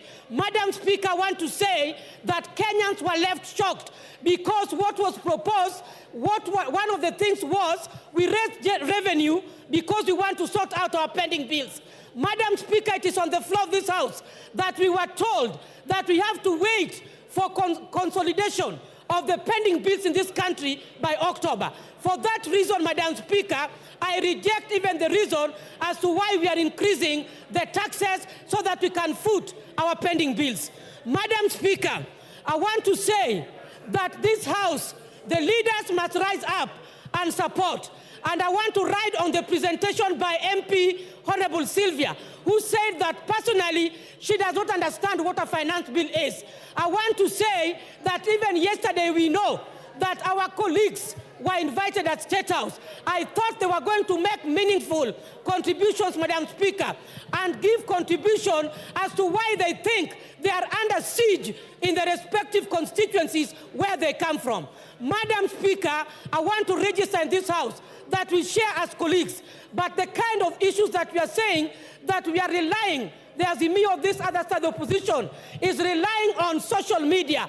Why did they choose to act, Madam Speaker, on the social media by telling us along the corridors that all the things you were arguing about, we have dropped? Madam Speaker, that was bread issue. Madam Speaker, the taxation of the motorcycle, which means they are also conflicting and contradicting what they are saying, Madam Speaker. Why did they also choose to act on the issues of social media? Why did they choose to respond to the Fourth Estate? Madam Speaker, I want to say that public participation needs to be redefined in this House. Yesterday, when we watched over the television, Madam Speaker, I saw a desperate minority whip. That is, I saw a desperate Honorable Whip Osoro, when he was very desperate of trying to convince Kenyans and deeply thinking on how taxation on bread has been dropped, on how taxation of motorcycles have been dropped. I saw a desperate and so much a person who is under pressure. Madam Speaker, I want to say that we must stand firm on the floor of this House and rise beyond numbers. Issues of numbers does not arise when we are talking about finance bill. Madam Speaker, I want to say that finance bill 2023 can equally be applicable on this budget that we want to appropriate. Madam Speaker, I want to say that there must be progression on how we generate our taxes. Madam Speaker, private sectors, I wish you gave me 1 more minute, Madam Speaker. Madam Speaker, I have valid points. Kindly, I'm requesting for 1 minute, Madam Speaker. Thank you so much. Being a woman speaker, you know very well the problems we have. I've transversed in these industries. Private sectors are key. If they migrate from this country, we must take care of their interests. When we talk about zero rating, we go to standard rating. We are talking of exempt. The final sufferers are consumers. President Yoweri Museveni said that Kenyans must learn to produce and manufacture their raw materials. Where is this in finance bill?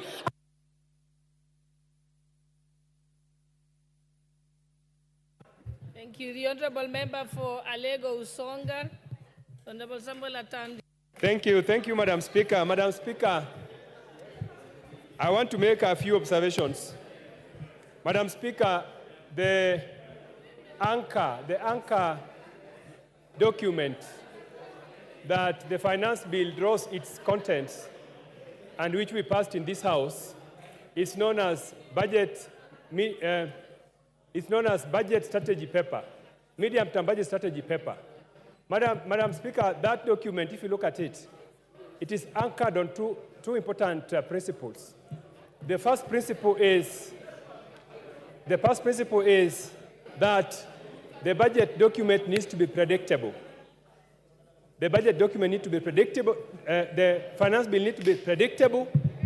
It also needs to be certain. The reason why this is anchored in this document is because, Madam Speaker, investors and businessmen, when they want to do business in a country, they must be certain that the tax laws that will prevail are long-term and that they are able to allow them to plan their businesses. Madam Speaker, before I joined Parliament, I used to work in the banking sector. And Madam Speaker, we could engage business people and we help them to draw strategies for business. One of the things that we look for when we are doing this, Madam Speaker, is that how will the tax environment obtain in the next 2, 3, 4 years? Madam Speaker, if you look at this tax bill, if you look at this finance bill, Madam Speaker, we just did finance bill last year. And even before the businesses take advantage of the finance bill which we enacted, the incentives which we provided, shortly we have a new finance bill which is overturning those benefits. Madam Speaker, this is the reason why, Madam Speaker, I want to oppose this finance bill, because it is taking away the benefits that we gave to businessmen just the other day and taking them away. Madam Speaker, for instance, a tax like import declaration fee. In the last finance bill, we had lowered this tax because we realized that there are so many raw materials which our companies need, our industries need, which we must import. Now, in this finance bill, that tax has been raised by 1%. Honorable Speaker, this is going to hurt the manufacturing sector. I have heard many members claim that this finance bill is good for manufacturing sector. It is not, because the raw materials which we are going to rely on to produce, and this country does not produce a lot of raw materials, we are going to import them at a high fee. Secondly, Honorable Speaker, there are some taxes that have been introduced, such as VAT on financial services. Honorable Speaker, only 14% of Kenyans are enjoying banking services. In most African countries and developed countries, you find that about 50% of citizens are enjoying banking services. Now, if we introduce 16% VAT on financial services, Honorable Speaker, you are telling many Kenyans not to enjoy banking services. This is going to be a serious drawback in our campaign to have many Kenyans get banked. But Honorable Speaker, this also applies to the new tax which we are introducing on mobile money transfer. Honorable Speaker, there's a tendency for this House to continue to tax money transfer services. Last year, the excise tax on money transfer services was 15%.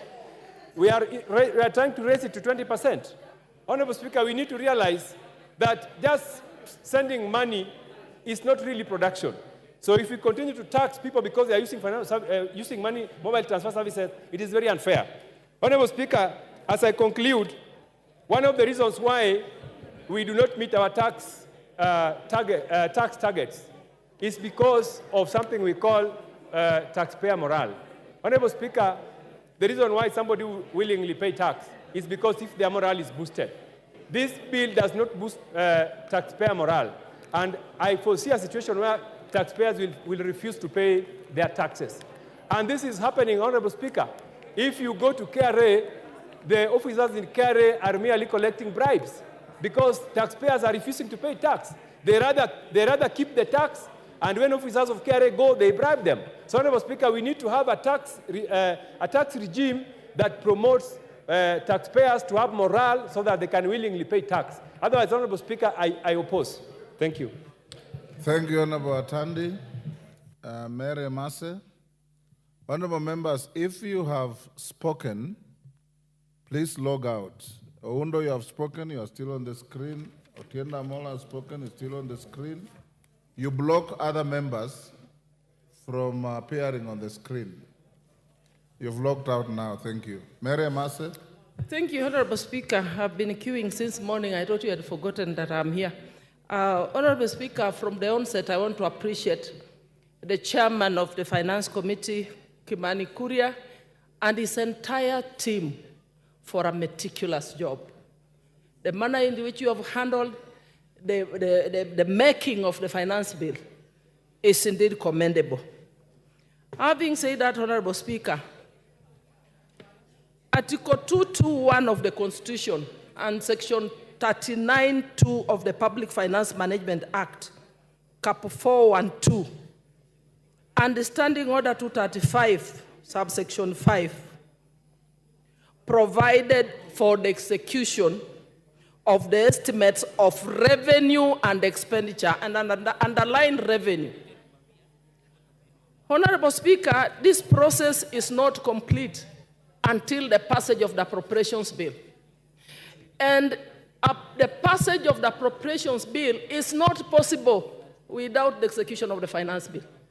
And therefore, Honorable Speaker, it's against that backdrop that we are discussing the finance bill, which speaks to the revenue-raising measures, without which we shall have no budget. What we adopted are just estimates. So, Honorable Speaker, I want to commend the Finance Committee because they followed the due process. Once the proposals on the finance bill were submitted to this House and committed to the Finance Committee, they had to subject the finance bill proposals from National Treasury to public participation. And therefore, to hear colleagues allege that why has government now decided to bring amendments this late, or to demystify the notion that the Finance Committee were pressurized.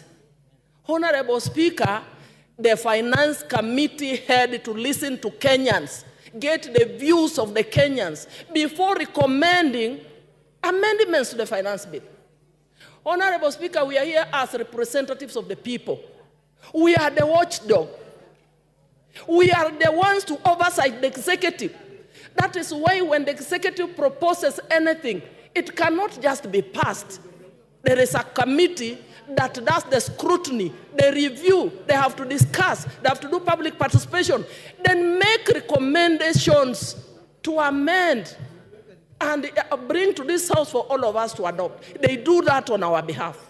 So, Honorable Speaker, I know it's been a difficult time, not just for Kuria and his team, but the entire House. We have received threats, blackmail, attacks on social media. Reject the bill. Reject the bill. And I want to ask one question here, Honorable Speaker. Allow me use an analogy of a bag of banana or a bag of potatoes. If you have a bag of potatoes and there are 10 or 15 rotten potatoes in that bag, are you going to throw away the whole bag of potatoes because of the 15 rotten ones? Or you are going to remove the 15 rotten ones and throw them away and carry the rest of the bag to the kitchen and prepare a delicious meal? Honorable Speaker, I am here to represent the people of Teso South. They have given me the mandate to represent them. They have needs. So I will support the bill as amended. The committee has removed 2.5 tax on motor vehicles. The committee has removed 16% on edible oil. The committee has removed some of the most contentious proposals that Kenyans did not agree with. They are proposing to remove, and we will be passing them during the time. Hold on, Irene Mayaka, what is the problem? Thank you, Honorable Speaker. Honorable Speaker, this is something that I've just noted from my senior, who I respect a lot, and other members. We are not talking about the bill as amended. The bill has not yet been amended. It is the report that is introducing amendments to the bill. So we need to be very clear on that particular fact so that we do not mislead Kenyans. She's actually not out of order because I heard her say the committee has proposed. But What did she say? No, no order. Yeah. If that's what you said, Mary, you're out of order. No bill has been amended, but there's a proposal from the committee to amend the bill. So you have two documents. The bill as is, the committee report with various proposals, including those amendments. So if you want to talk about changes in the bill, talk of proposals, because we have no amendments yet. Honorable Speaker, I mean proposed amendments that the committee has recommended as per this report. And Honorable Speaker, allow me point to one. Yes, thank you, Honorable Speaker. Honorable Speaker, I'm saying that the committee has made proposed amendments to the finance bill. The way it was originally, I want to agree with Kenyans, there were proposals that were contagious that we must deal away with. So I will support with the proposed amendments, and in particular, I want to respond to one proposed a VAT on financial services, on internet, which was going to affect especially the Gen Zs that you're talking about, the hustlers who are the students in universities. The proposal to remove that, to delete that proposed tax is indeed commendable. Dr. James Nyikal. Thank you, Mr. Speaker, for giving me this opportunity. I really appreciate. Order, Nguna, what is the problem? Mr. Speaker. CNN, what is the problem? Hold on, Nyikal.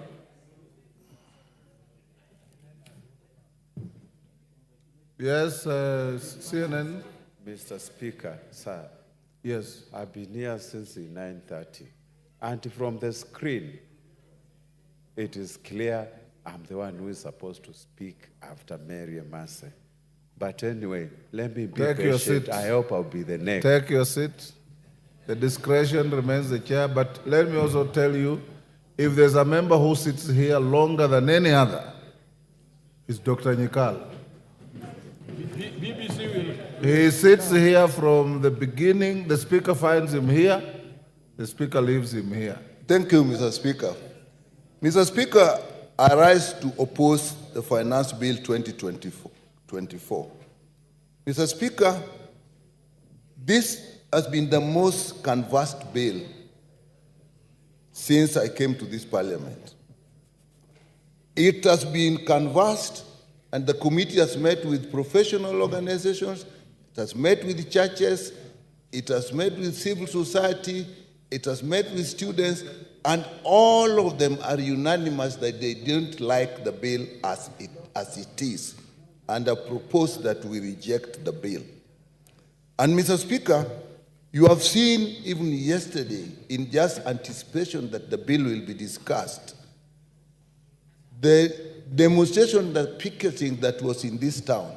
And Mr. Speaker, this time the people who are picketing, if you looked at them, are very well educated people. If you listen to what they're saying, people may be thinking that they were mobilized through social media and so on. But those people have read this bill and they know what is the bill. I dare say some of them may have read this bill better than us.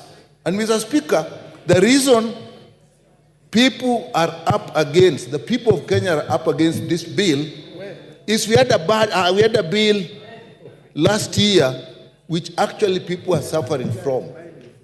Now we bring another finance bill. They are still suffering and they have looked through this one and they do not see hope. We represent the people of this country. And why is it that they're reacting like that? Mr. Speaker, if you look at this bill and the clauses that they didn't like, I'll come to the report later. Look at the motor vehicle levy or tax. It is illegal. They know it. An asset is not an income.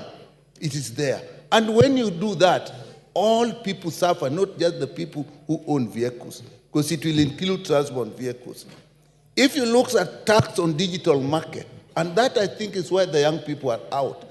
They have no jobs. These are educated people, and they're using the digital marketplace to actually earn a living. TikTok, content creation, and so on. We have even ourselves put hubs in our constituencies, and the Ministry of ICT is putting hubs and encouraging these young people to actually use them. We are now levying tax on that, and we do not have jobs for them. If you look at the VAT on bread, it's never been heard of. We're bringing it in. Who are we affecting? The ordinary person. Bread is a staple food. Mr. Speaker, if you look at VAT on vegetable oil, when some months back, we had a big problem with the price of oil. Again, we are now putting tax back. When the prices are just starting to come down, we are putting it. If you put money on mobile phones, everybody uses a mobile phone, even children who are going to school. Mr. Speaker. So people feel that the government as we have now is against the people. And that is why we are having this problem. Look at the eco levy in clause 45 and 48. What is it touching? Diapers, pads, tires of motor vehicles, bicycles, motorbikes, and so on. Again, touching the ordinary people. I know that the 150 that we put now, we are saying it is basically just going to be on imported products where it is used. So people have rioted because they don't like this thing. If you look at the fuel levy, which was not even in there, but now it has been brought in, we are proposing about 7 shillings on top of what is happening now. You do that, everybody is actually touched. The housing levy, we amend the bill that was actually assuring the people who have contributed the money to actually make it open to everybody. The people feel, we don't like this levy, we thought we'd get the houses, now everybody. Jos Lelemengit.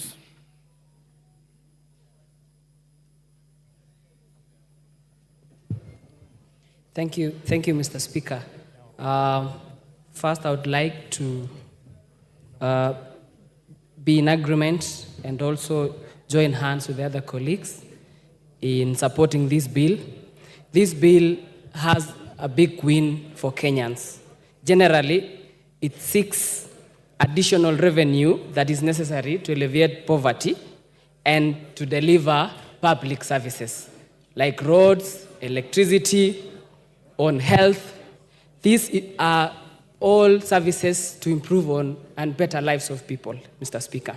Additionally, Mr. Speaker, this bill seeks to increase the disposable incomes for millions of Kenyans that are employed. And I want to say this, Mr. Speaker. This bill, the deductions of NHIF on housing levy are done on gross salaries, and note the pay is done after the deductions on NHIF and also the deductions on house levy. For example, the Honorable Speaker, I've done calculations. Any salaried Kenyan earning 50,000 shillings.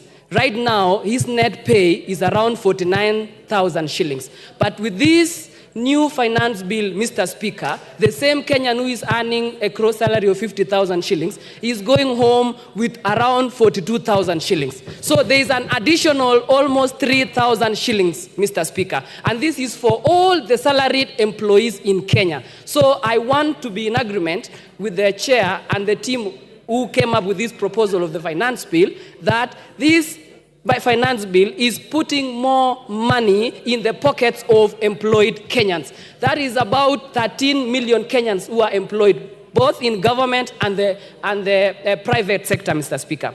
Secondly, Mr. Speaker, I want in the common principles of commerce, high school commerce, and I want to mention this for Honorable Babu Owino and Selassie and Honorable Junet, because they think alike and opposing this bill. It dictates that you have to put tax levies on importation so that we can give room to the local industries to spur in those economic growth. Yes, Honorable Selassie, what's the problem? Yes, sir. Take your seat. Give Selassie the mic.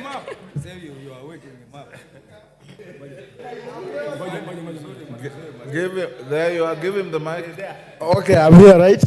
I've never stood on the point of order, but let me try to speak on point of order. That one is point of order number 91. Okay. I'm so much disappointed with Honorable Elmengit by saying that Standing Order 31 deals with adjournment of the House. 91, yes. So it can't be the one on which you are standing. Yes, Mr. Speaker, I'm standing on point of order. Yes. Order number 91, yes. I'm getting used to these things, Mr. Speaker, sir. Yes. So I'm so much surprised that out of all these members of parliament, that Engineer Elmengit is mentioning my name and asking me that I'm opposing the bill without even me listening to me giving facts the way I want to give my facts in the next 5 minutes to come. Immediately the speaker is going to mention my name. Thank you, Mr. Okay.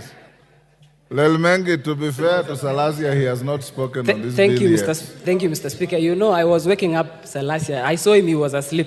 And Okay. again, Mr. Speaker, I've seen several members opposing this bill, and particularly on the assembled motorcycles that are imported. Those are the motorcycles that 3% of the levies have been put on the imported motorcycles.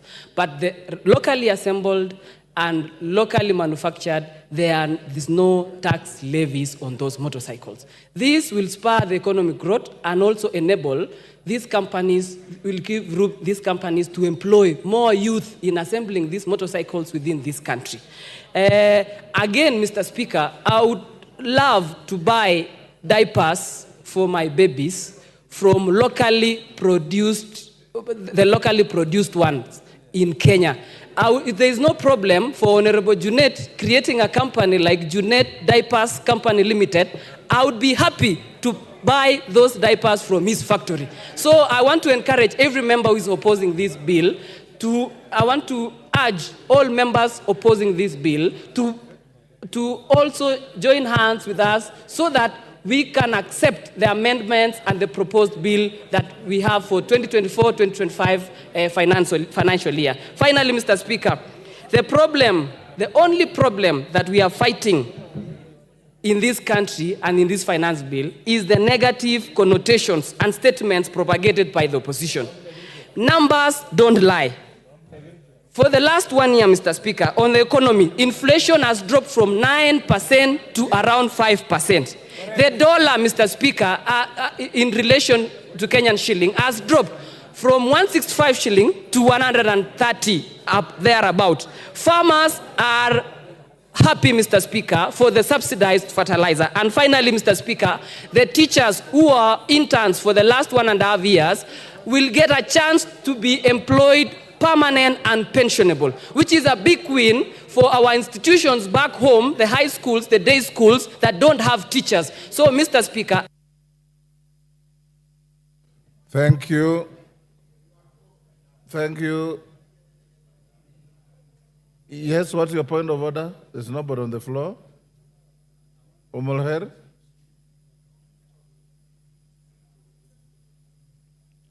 Give her the mic. What's the point of order?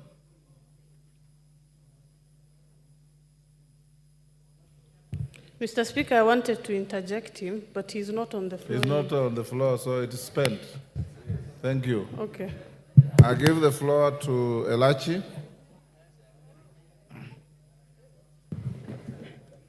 Thank you, Mr. Speaker. Mr. Speaker, I also rise to oppose this Finance Act of 2024 with reasons, Mr. Speaker. And I'll start, Mr. Speaker. When government came into place, Mr. Speaker, we started by removing subsidies and saying that this will assist Kenyans now to move on as a country. Mr. Speaker, we came in, we decided to ensure that the first finance bill, we had so many issues. We thought this second finance bill, Mr. Speaker, will be a finance bill that brings Kenyans together. And today, what the government has done to us, the Economic Council decided to put Kenya again into crossroads, to make us fight for nothing. And then after that, then you come and now start saying we shall be having amendments. Yet this is something we would have just thought from the beginning, Mr. Speaker, that we don't need a country to go on to a cry and then now come again and tell them that there is an incentive that now we are giving. Mr. Speaker, when you look at the report comes in, and this is an IMF finance bill. This is what they did to Ghana. Mr. Speaker, you remember very well when Kibaki came into government, he was a finance minister, but he decided to be a liberal economist. He decided to look east. It is so sad that while my president thinks he will build any road in this country, that he will do any infrastructure in this country with IMF on his neck, this will not happen on this term. Not on this term. He will be there to do the deficits of what they are telling him, but in terms of building Kenya, we shall see the worst that we have never seen. Mr. Speaker, the bill then comes in and tells us you want to restore policy on debt, sustainability, whatever. But then you forget that you are the same person who is saying you need everything on items. Fine, you have said you have reduced it for Mama Mboga, I don't know for who. But you are forgetting the same person who can do business beyond 2 million is the same person you have just returned into the challenges we are saying. Try to build an economic base for Kenyans to have this thing we are calling that there is economic growth. Then you come and tell me you have now reduced to the local manufacturers. Who are the Defkis and the who's and who's? One person monopolizing this country, that he's the only one who can bring clinker, he's the only one who can do cement, he's the only one, yet you want to say, today we cannot bring back Portland, today we cannot do this. It is wrong. We only have one man who does pasta in this country. So when you say now you are increasing because people are exporting in spaghettis, they're importing in spaghettis. We only have one local manufacturer who does pasta, who decides at every given time how he raises his prices. So how do you deal with those people? Tell us the numbers of manufacturers we have so that Kenyans can know, Mr. Speaker. Yes, Nyakundi, what's your point of order? Give him the mic.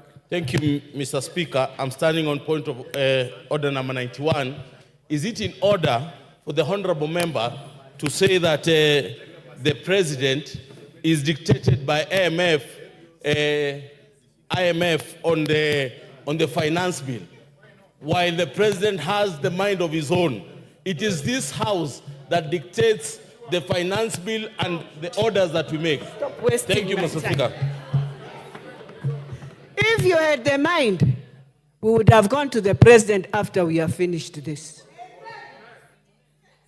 So, Mr. Speaker, what we are saying that it is time as Kenyans, we want to take back our power from the World Bank, from IMF, and we are begging so hard that the president must go back and look at the East so that we can finish our roads. You went to the US, you told us you are bringing a road that is headed to Mombasa. Order, Elachi. The World Bank does not vote in this house. It is you who will vote in this house. Mr. Speaker. Yes, Rindikiri. Understanding order 91, I expect somebody I respect very much to bring in point of relevance. Mr. Speaker, we are not debating the performance and activities of the president. We are discussing the matters of finance bill, and I expect her as such to react. Mr. Speaker, this is where we are losing it because there are some who are praying for the gallery. We better stop this kind of approach to this finance bill. Thank you, Mr. Speaker. Elachi, the World Bank has no vote in this house. It's you who will vote. So remain relevant. Mr. Speaker, while I say and what I say is that when you look at all the policies that has eaten the countries of Ghana, countries of Zambia, these are the same policies that they went through when they were handling the IMF. So, Mr. Speaker, it's not about voting, but it is about just asking ourselves, what track have we taken ourselves in? I beg not to support. Thank you. Come, Kate. Wamau, I don't see you on this screen. Kamket? Yes. Thank you very much, Mr. Speaker, sir, for this opportunity. Mr. Speaker, from the outset, I want to say that I stand to support the bill. And in supporting this bill, Mr. Speaker, I want to say that I fully associate myself with the views and the recommendations of the Committee on Finance and National Planning. The committee, Mr. Speaker, has done a wonderful job in analyzing the bill and in listening to Kenyans. When this bill was published for the first time, Mr. Speaker, I got concerned as every other Kenyan.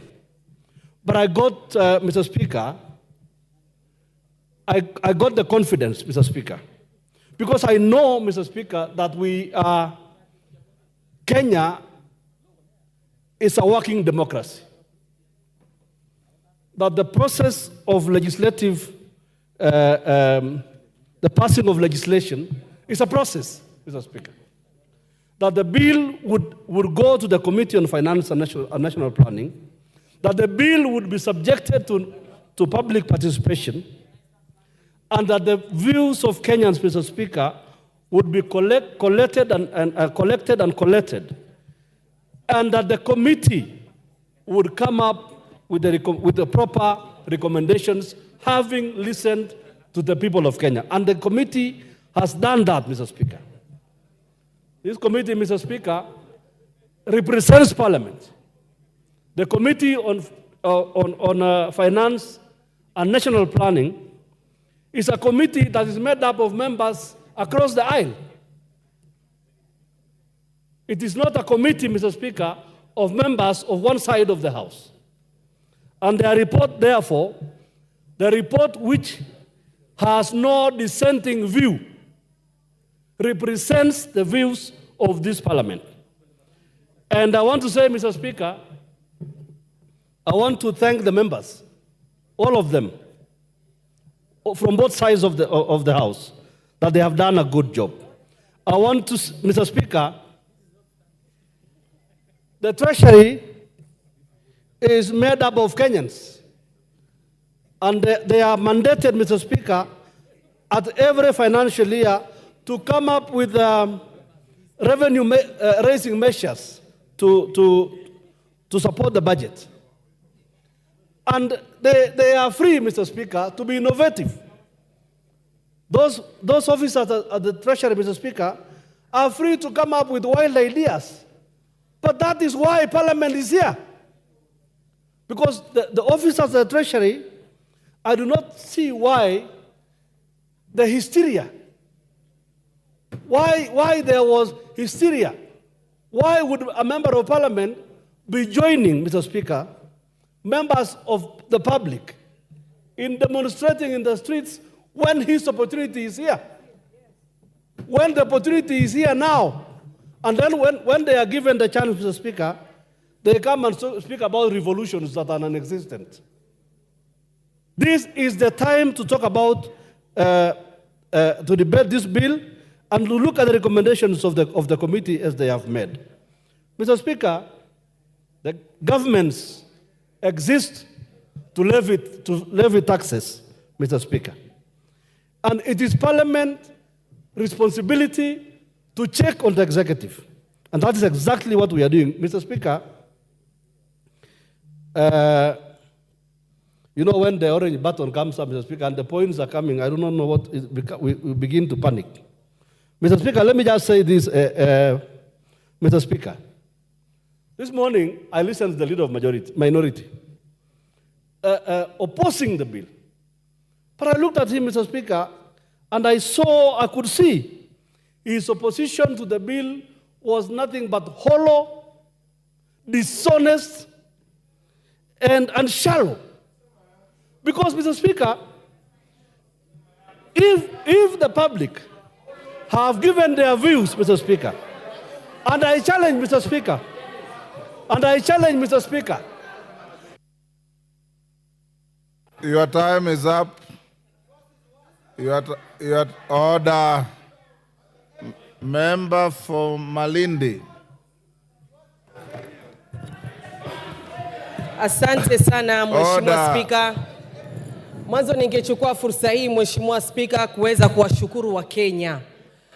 Nimeona wenzangu wengi wamesimama hapa na kusema tushukuru wale watu ama ambao wako katika kamati ya mswada wa fedha, lakini mimi nasimama hapa Mheshimiwa Spika kushukuru Wakenya. Wakenya kwa mara ya kwanza tumeweza kuona nguvu yao, tumeweza kuona umoja wao, na tumeweza kuona kwamba tunapoungana na tukisema no kwa jambo, tukikatalia jambo, hilo ndivyo ambavyo linakwenda kupita Mheshimiwa Spika. Jambo la kwanza Mheshimiwa Spika ni ushirika wa umma. Mwanzo nimesimama hapa na pinga vikali huu mswada wa fedha ambao umeweza kuwakilishwa hapa mbele yetu Mheshimiwa Spika.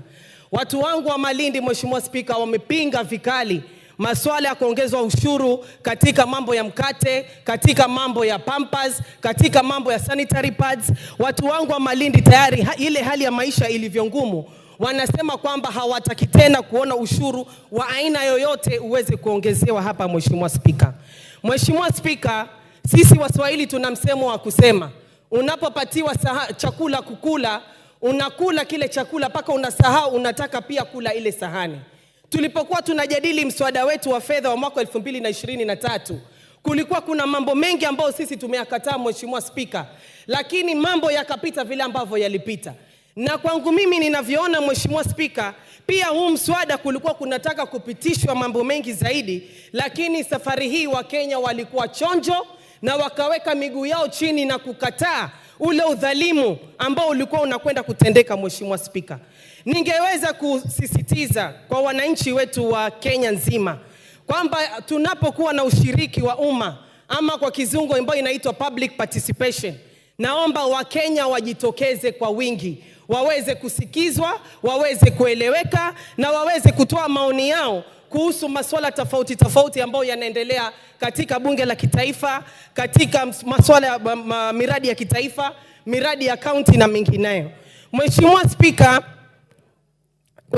kabla hatujazungumza kuhusu huu mswada ambao tunaujadili saizi, tunataka pia tuangalie ule mswada wetu wa mwaka 2023. Ni kwamba uliweza kutusaidia vipi sisi kama Wakenya. Tunafaa tujiulize gharama ya maisha, je, ilikwenda kubadilika? Tunafaa tujiulize mazingira ya kazi, je, yalikuwa ni mazuri kwa watu wetu? Tunafaa tujiulize imetusaidia vipi na imeweza kutufikisha wapi? Malengo yetu, budget yetu ya ile pesa kama tumeweza kuifikia ama la. Mheshimiwa Spika, tuliona kuna vitu ambavyo tuliweza kupitisha wakati ule, ikiwemo masuala ya Hustler Fund, masuala ya housing levy. Tunataka pia tujue report pesa hizo, mambo hayo, malengo hayo tumeweza kuyafikia ama hatujaweza kuyafikia Mheshimiwa Spika.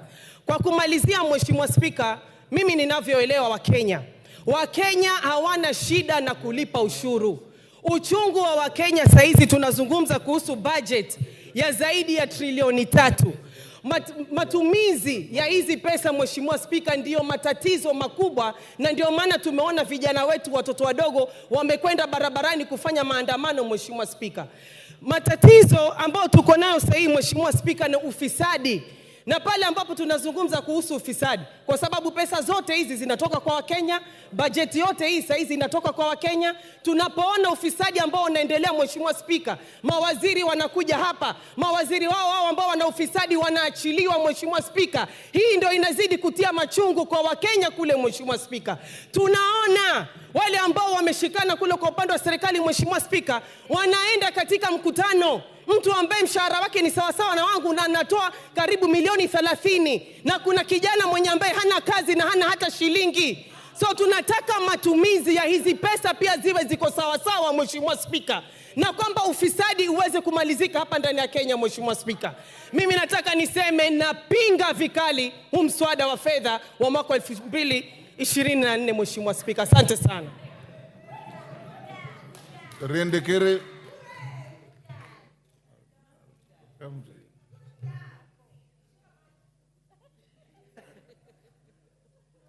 Thank you, Mr. Speaker. I stand to associate myself with the finance bill presented by the Committee on Finance. Mr. Speaker, from the onset, I support this bill because it has addressed some of the issues that I was looking for.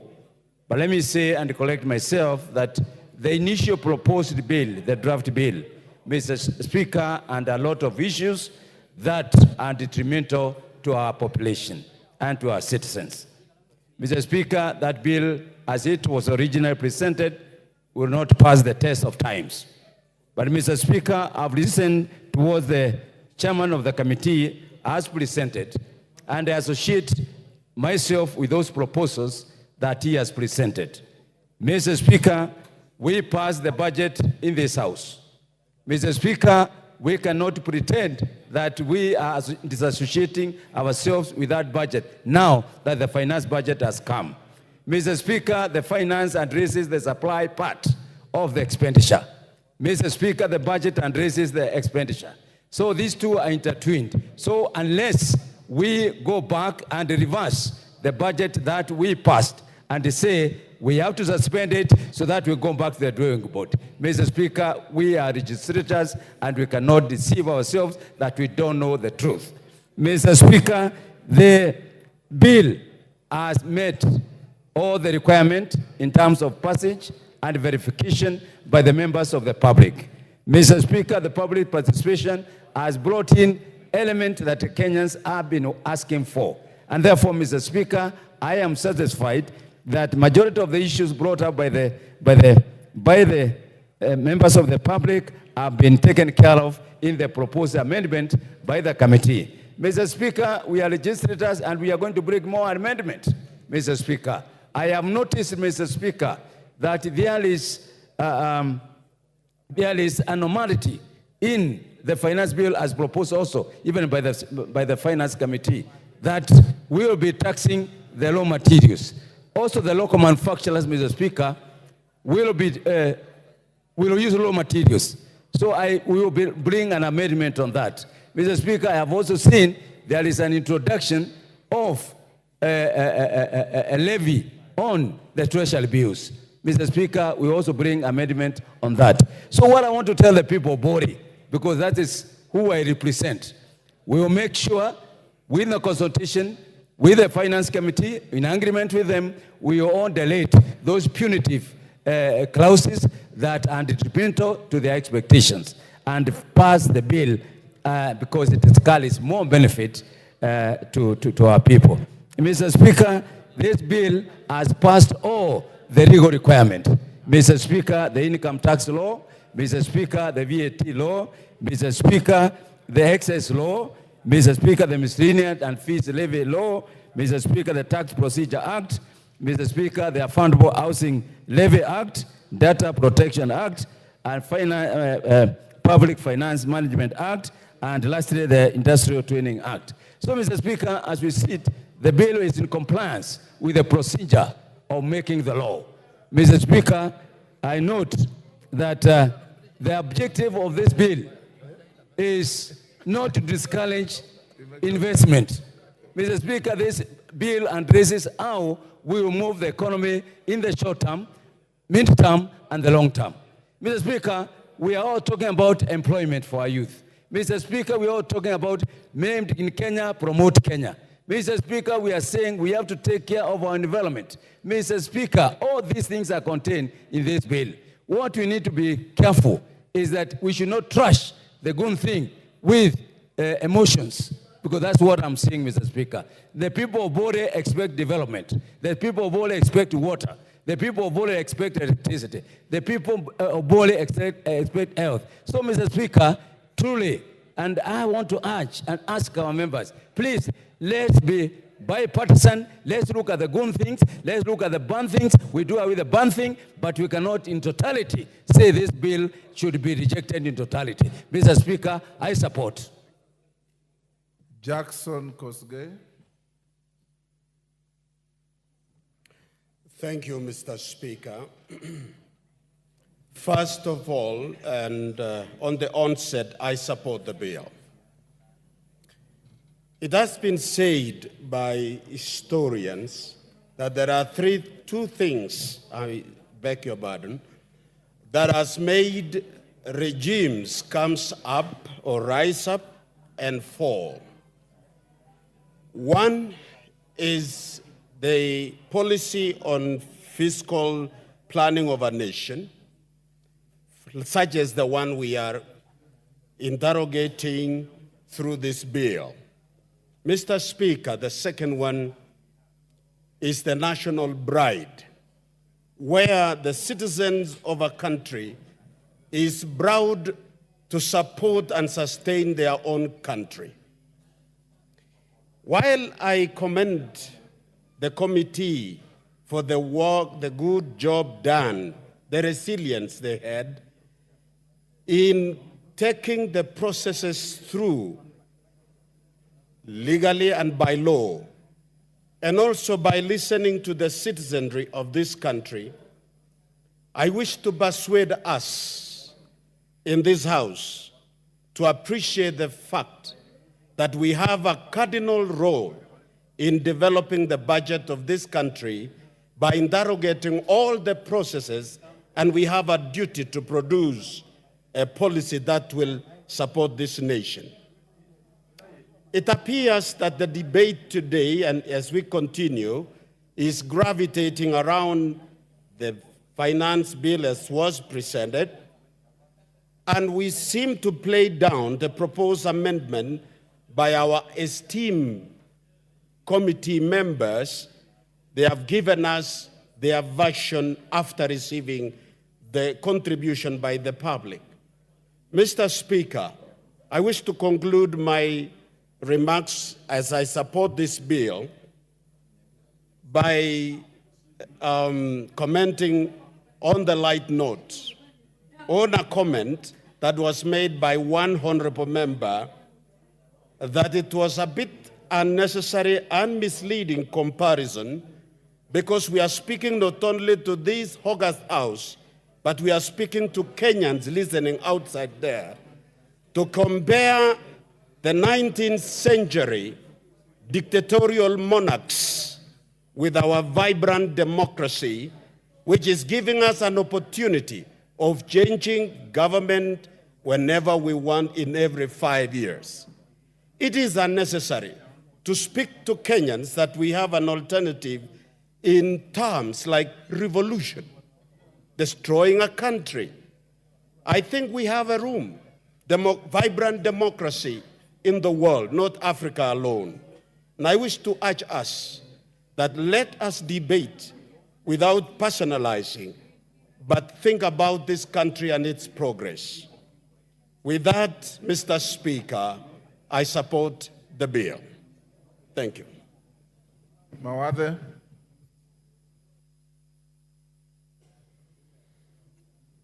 Thank you, Mr. Speaker, for giving me the opportunity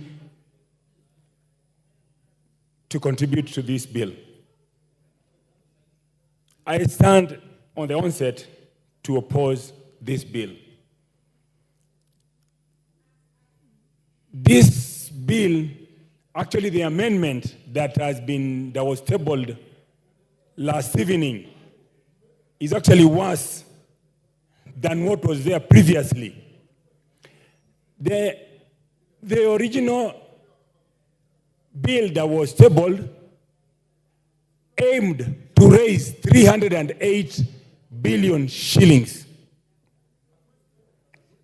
The new one that has been that was tabled last night targets to raise 386 billion shillings. I know a few sweet items were removed, like removing the taxes on bread. There were no taxes on bread. We have never had taxes on bread. So when you say you are removing taxes on bread, you are just withdrawing your amendment, or rather your proposed amendment to the bill. There is no favor that we are doing to Kenyans. This bill, as it was previously and it's amended as it is amended now, is very, very punitive to mwananchi. The new bill introduces the new amendment that was tabled last evening, introduces a fuel levy of 9 shillings per liter. When you increase the cost of fuel, all the items that are transported using motor vehicles, rollies, etc., the cost will go up. So the cost of living to the common mwananchi will go up. We have increased the taxes on the imported finished items. In most households, majority of the items, from the cookers to the TV and any other items, not necessarily electronics, including this room, majority of the items in this room, other than the wooden items, are all imported. So we will increase the cost of living for the common mwananchi.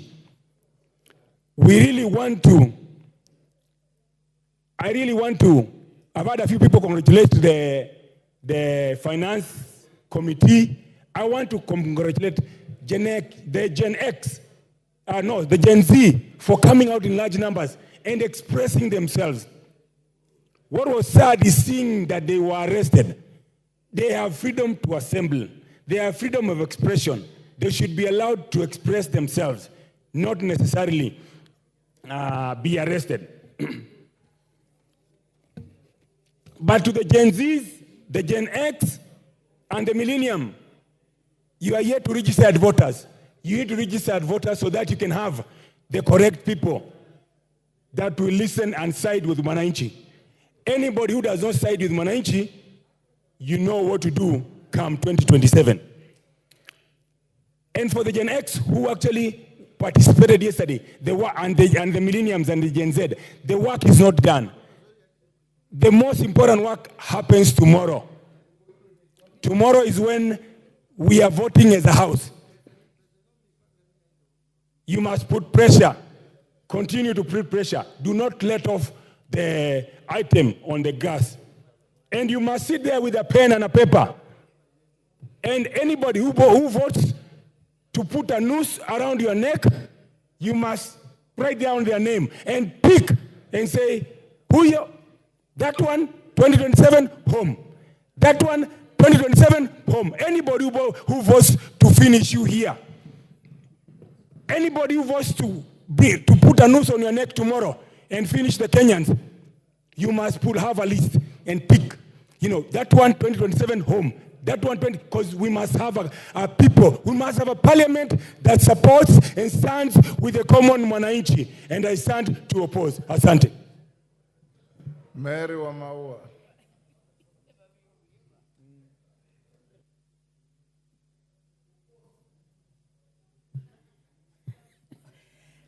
Thank you, Mr. Speaker, for giving me a chance to speak to this finance bill. Mr. Speaker, I don't stand here to be told by an honorable member who is elected like me, because I listen to my people. Mr. Speaker, I'm here to support the finance bill with the proposed amendment from the committee finance.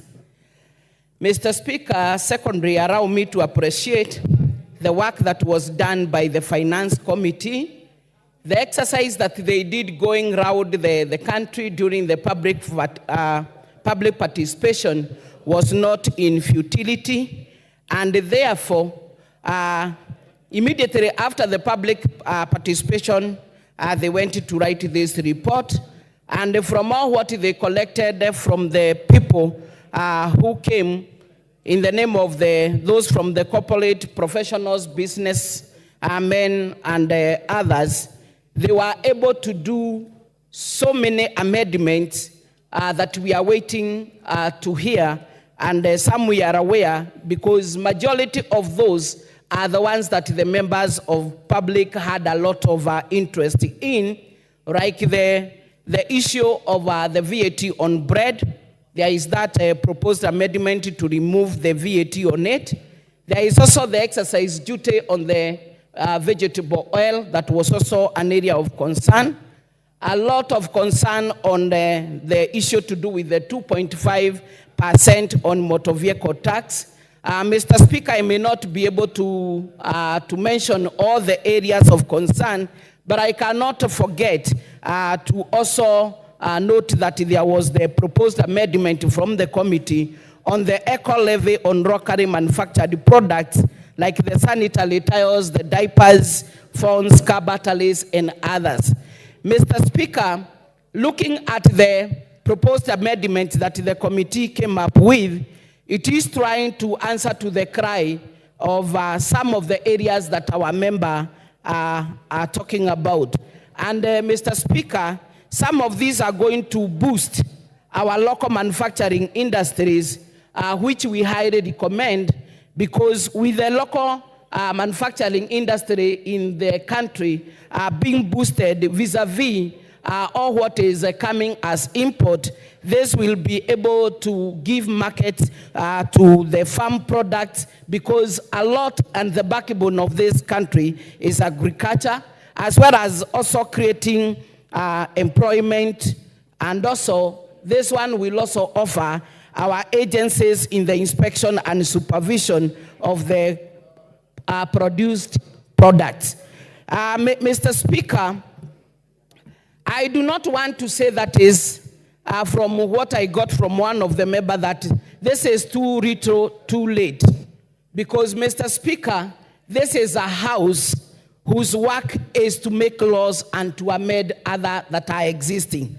And, Mr. Speaker, as honorable members, if at all we are good on advising our people accordingly, as their representative, we are able to tell them that this is the time that we are going to look at the crowds of the finance bill, crowds by crowds, and it is also the said time that we can be able to bring amendment instead of inciting our people to demonstrate on the street, making some to sleep in the cells and others to get hurt as a result of the same. In the same, it shows that we do not believe on the responsibility that is given to this house to amend any law. Whatever Treasury proposed, it is for the committee, whatever it did, and our time now has come to make sure that any crowds that you think you need to do an amendment, you raise it so that we discuss it here, and by the end of it, whatever finance bill we produce will be answering to the areas of concern to our people. Mr. Speaker, as much as you see some saying that they are opposing, if at all we go by whatever they are saying, they will be the first one again to rise to question on the salaries, on development of projects that are running and other areas. So members, as we talk, let us not be populist. Wamaua, your time is up.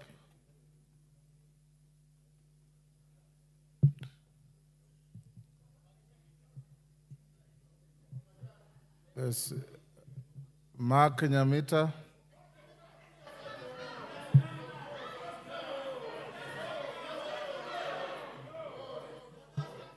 Order, you are all equal. No, Mr. Speaker, this guy has just come down. Go on, Nyamita, give Nyamita the floor. But Mark Nyamita, you've just come. You've just come down, we have been Angela, you will speak. I think let in a house of order, Mheshimiwa, the speaker is presiding. Thank you, Mr. Speaker. Thank you, Mr. Speaker, for giving me an opportunity to contribute on this particular bill. I'm sure, Angela, if it was you, you will be happy. I'll give you a chance. We have just come now. We have been sitting here since Order, Angela. I appreciate your Mr. resilience Speaker, today. Protect me to be listened to in silence. Oh, that's unfair. Thank you, Mr. Speaker. From the onset, Mr. Speaker, I want to say that this bill, as was presented on the floor of this House, any reasonable member of Parliament would object to it. Because there is no way, Mr. Speaker, even our colleagues who are on government side would sit here and agree to some of the proposals that are actually in this bill. Let me begin with the sugarcane transporters. When you charge VAT on transport, I come from a sugar belt area, Mr. Speaker. Most of those roads, if not all of them, are Maram roads that are not maintained. So when you're saying that they utilize the roads and they're spoiling them, we are sometimes just lucky if the factories themselves actually do it. Mr. Speaker, the taxation on bread in itself, many members, though in this house, do not eat bread, not because they cannot afford. They do not eat bread because they have other alternatives or they've sought other healthy issues, types of food that they want to actually take. But the common man relies on bread as a staple food. So trying to tax it really, Mr. Speaker, is completely out of this space. Taxation on motor vehicle based on value also does not make sense. Mr. Speaker, someone who is driving a Probox and someone driving a V8, like many members on the floor of this house, utilize the same space, they apply the same weight on the road. If you're going to tax them and you tax them, it would have been disproportionate in terms of taxation. So therefore, this was actually not making sense. Tax on vegetable oil, Mr. Speaker, would have increased tremendously the cost of food for the common man. So any reasonable person on the floor of this house, regardless on which side you sit, would definitely then oppose this particular one. The eco levy, though being very progressive, Mr. Speaker, I do not think the way it had been put in this particular bill made a lot of sense. We need to only tax eco levy on finished products that are actually being brought into the country. I am happy that many members agree and will oppose the threshold for VAT registration. In my constituency, Mr. Speaker, over the last about 1 month, I have had to bring young people together to try and give them CDF projects. Some of them are registering organizations for the first time. Compelling them to register so that you tax them was not leaving them with any money because the amount of money that we put into our projects, Mr. Speaker, is extremely very little. Having said that, Mr. Speaker, I just want to urge my colleagues that the best thing for us, that it is this House, the 13th Parliament, that must stand to be counted. We have a more enlightened public, and I want to commend the committee because of the extensive public participation. I have seen in their report that they actually had to add a few more days for people to give their views. How I wish, Mr. Speaker, that in the next bill and maybe all the other bills, we can even extend it not only to the members of the committee, but to the whole House so that members can even caucus on specific bills that require a lot of input from the people. But then what I want to say is that anyone who believes that this bill is not right must then come to the floor of the House, including myself, to propose and support the amendments that are going to leave the bill more responsive to the needs of the people. Instead of just saying that we oppose it, it is in this House, and I am going to be in this House to propose my own amendments that are going to favor the Mwananchi, and the ones that have actually been brought that favor, we will actually support them. Thank you, Mr. Speaker. I submit. Malulu Njendi. But for now, thank you, Mr. Speaker. I arise also to support this motion, in spite of the fact that I received so many messages, so many calls, advising me to reject this bill.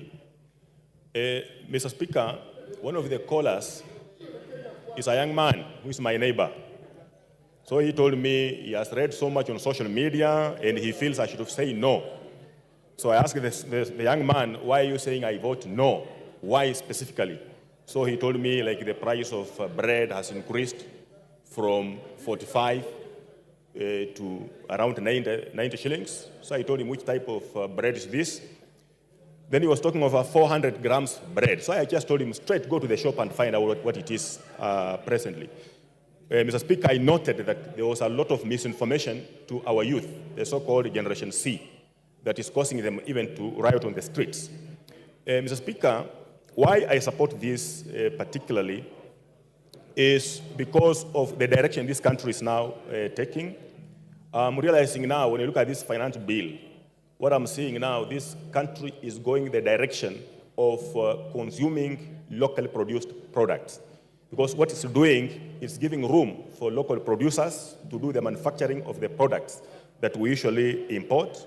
And Mr. Speaker, this in itself will actually improve the economy and will also create employment in our country that we are suffering from. And why I'm saying this, because I'm saying there is a tax or a levy on eco, something called eco-levy. This is actually to discourage importation of finished products and encourage local production. There's also a tax on clinker that's coming from out, so as to encourage our local production. And when this is happening, most of the persons who will benefit are the very youth, actually, who are demonstrating in the streets. And they have been misinformed, because when this is happening in this particular country, most of them then will get employment. They will not find themselves idle in the streets, so as to be vulnerable as they're being used by some persons, some leaders in this country to actually push their agenda. Mr. Speaker, this country, I see a situation where now we want to take off. Because I recall countries like Malaysia, countries like Singapore, we were with them at the same level. But them taking to this route, they have taken off. They are far away from us, industrialized countries. So this is the right route, and I want to advise Kenyans that we have to be patient with this particular country, and if they want to know that we are on the right track to development and even to our own benefit, they should see what has happened. Previously when this government took over, the price of bread was so high, the price of unga was so high, the price of maize was so high, but currently now these prices have come down because of the policies this country is taking to.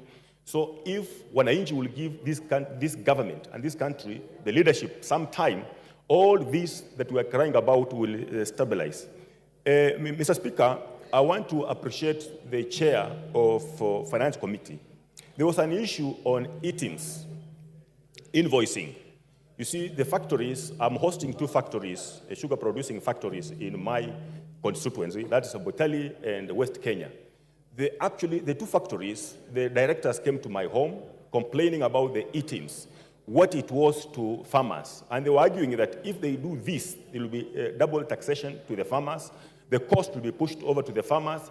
And when you look at the whole process of developing e-teams, it was a whole cumbersome process that even most of the farmers who are illiterate could not manage. So when I called him, he asked me to ask them to come and make their presentations, and they did their presentations. And I'm happy, I want to tell the farmers, the e-teams has been struck off. The issue of transport of cane from the farm, the factory, has also been struck off, because this cost would be passed over to the farmers, which I'm now telling the people of Malava that I represent. There's no need for me to say no to this finance bill, because it's the best for us for this particular country. And Mr. Speaker, we have also asked for so many things. I remember when the CS was making a presentation here on budget, there were so many things we were for thumbing, because they were good for us, like, for example, electricity connection. This is now a moment for us to raise funds to actually get this connection to our villages. Otherwise, I support Mr. Speaker. Thank you.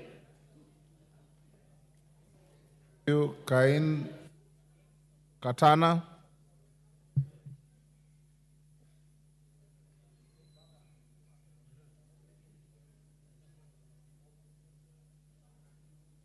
Cain Katana, give him the mic. Asante Bwana Spika kwa kunipatia nafasi hii.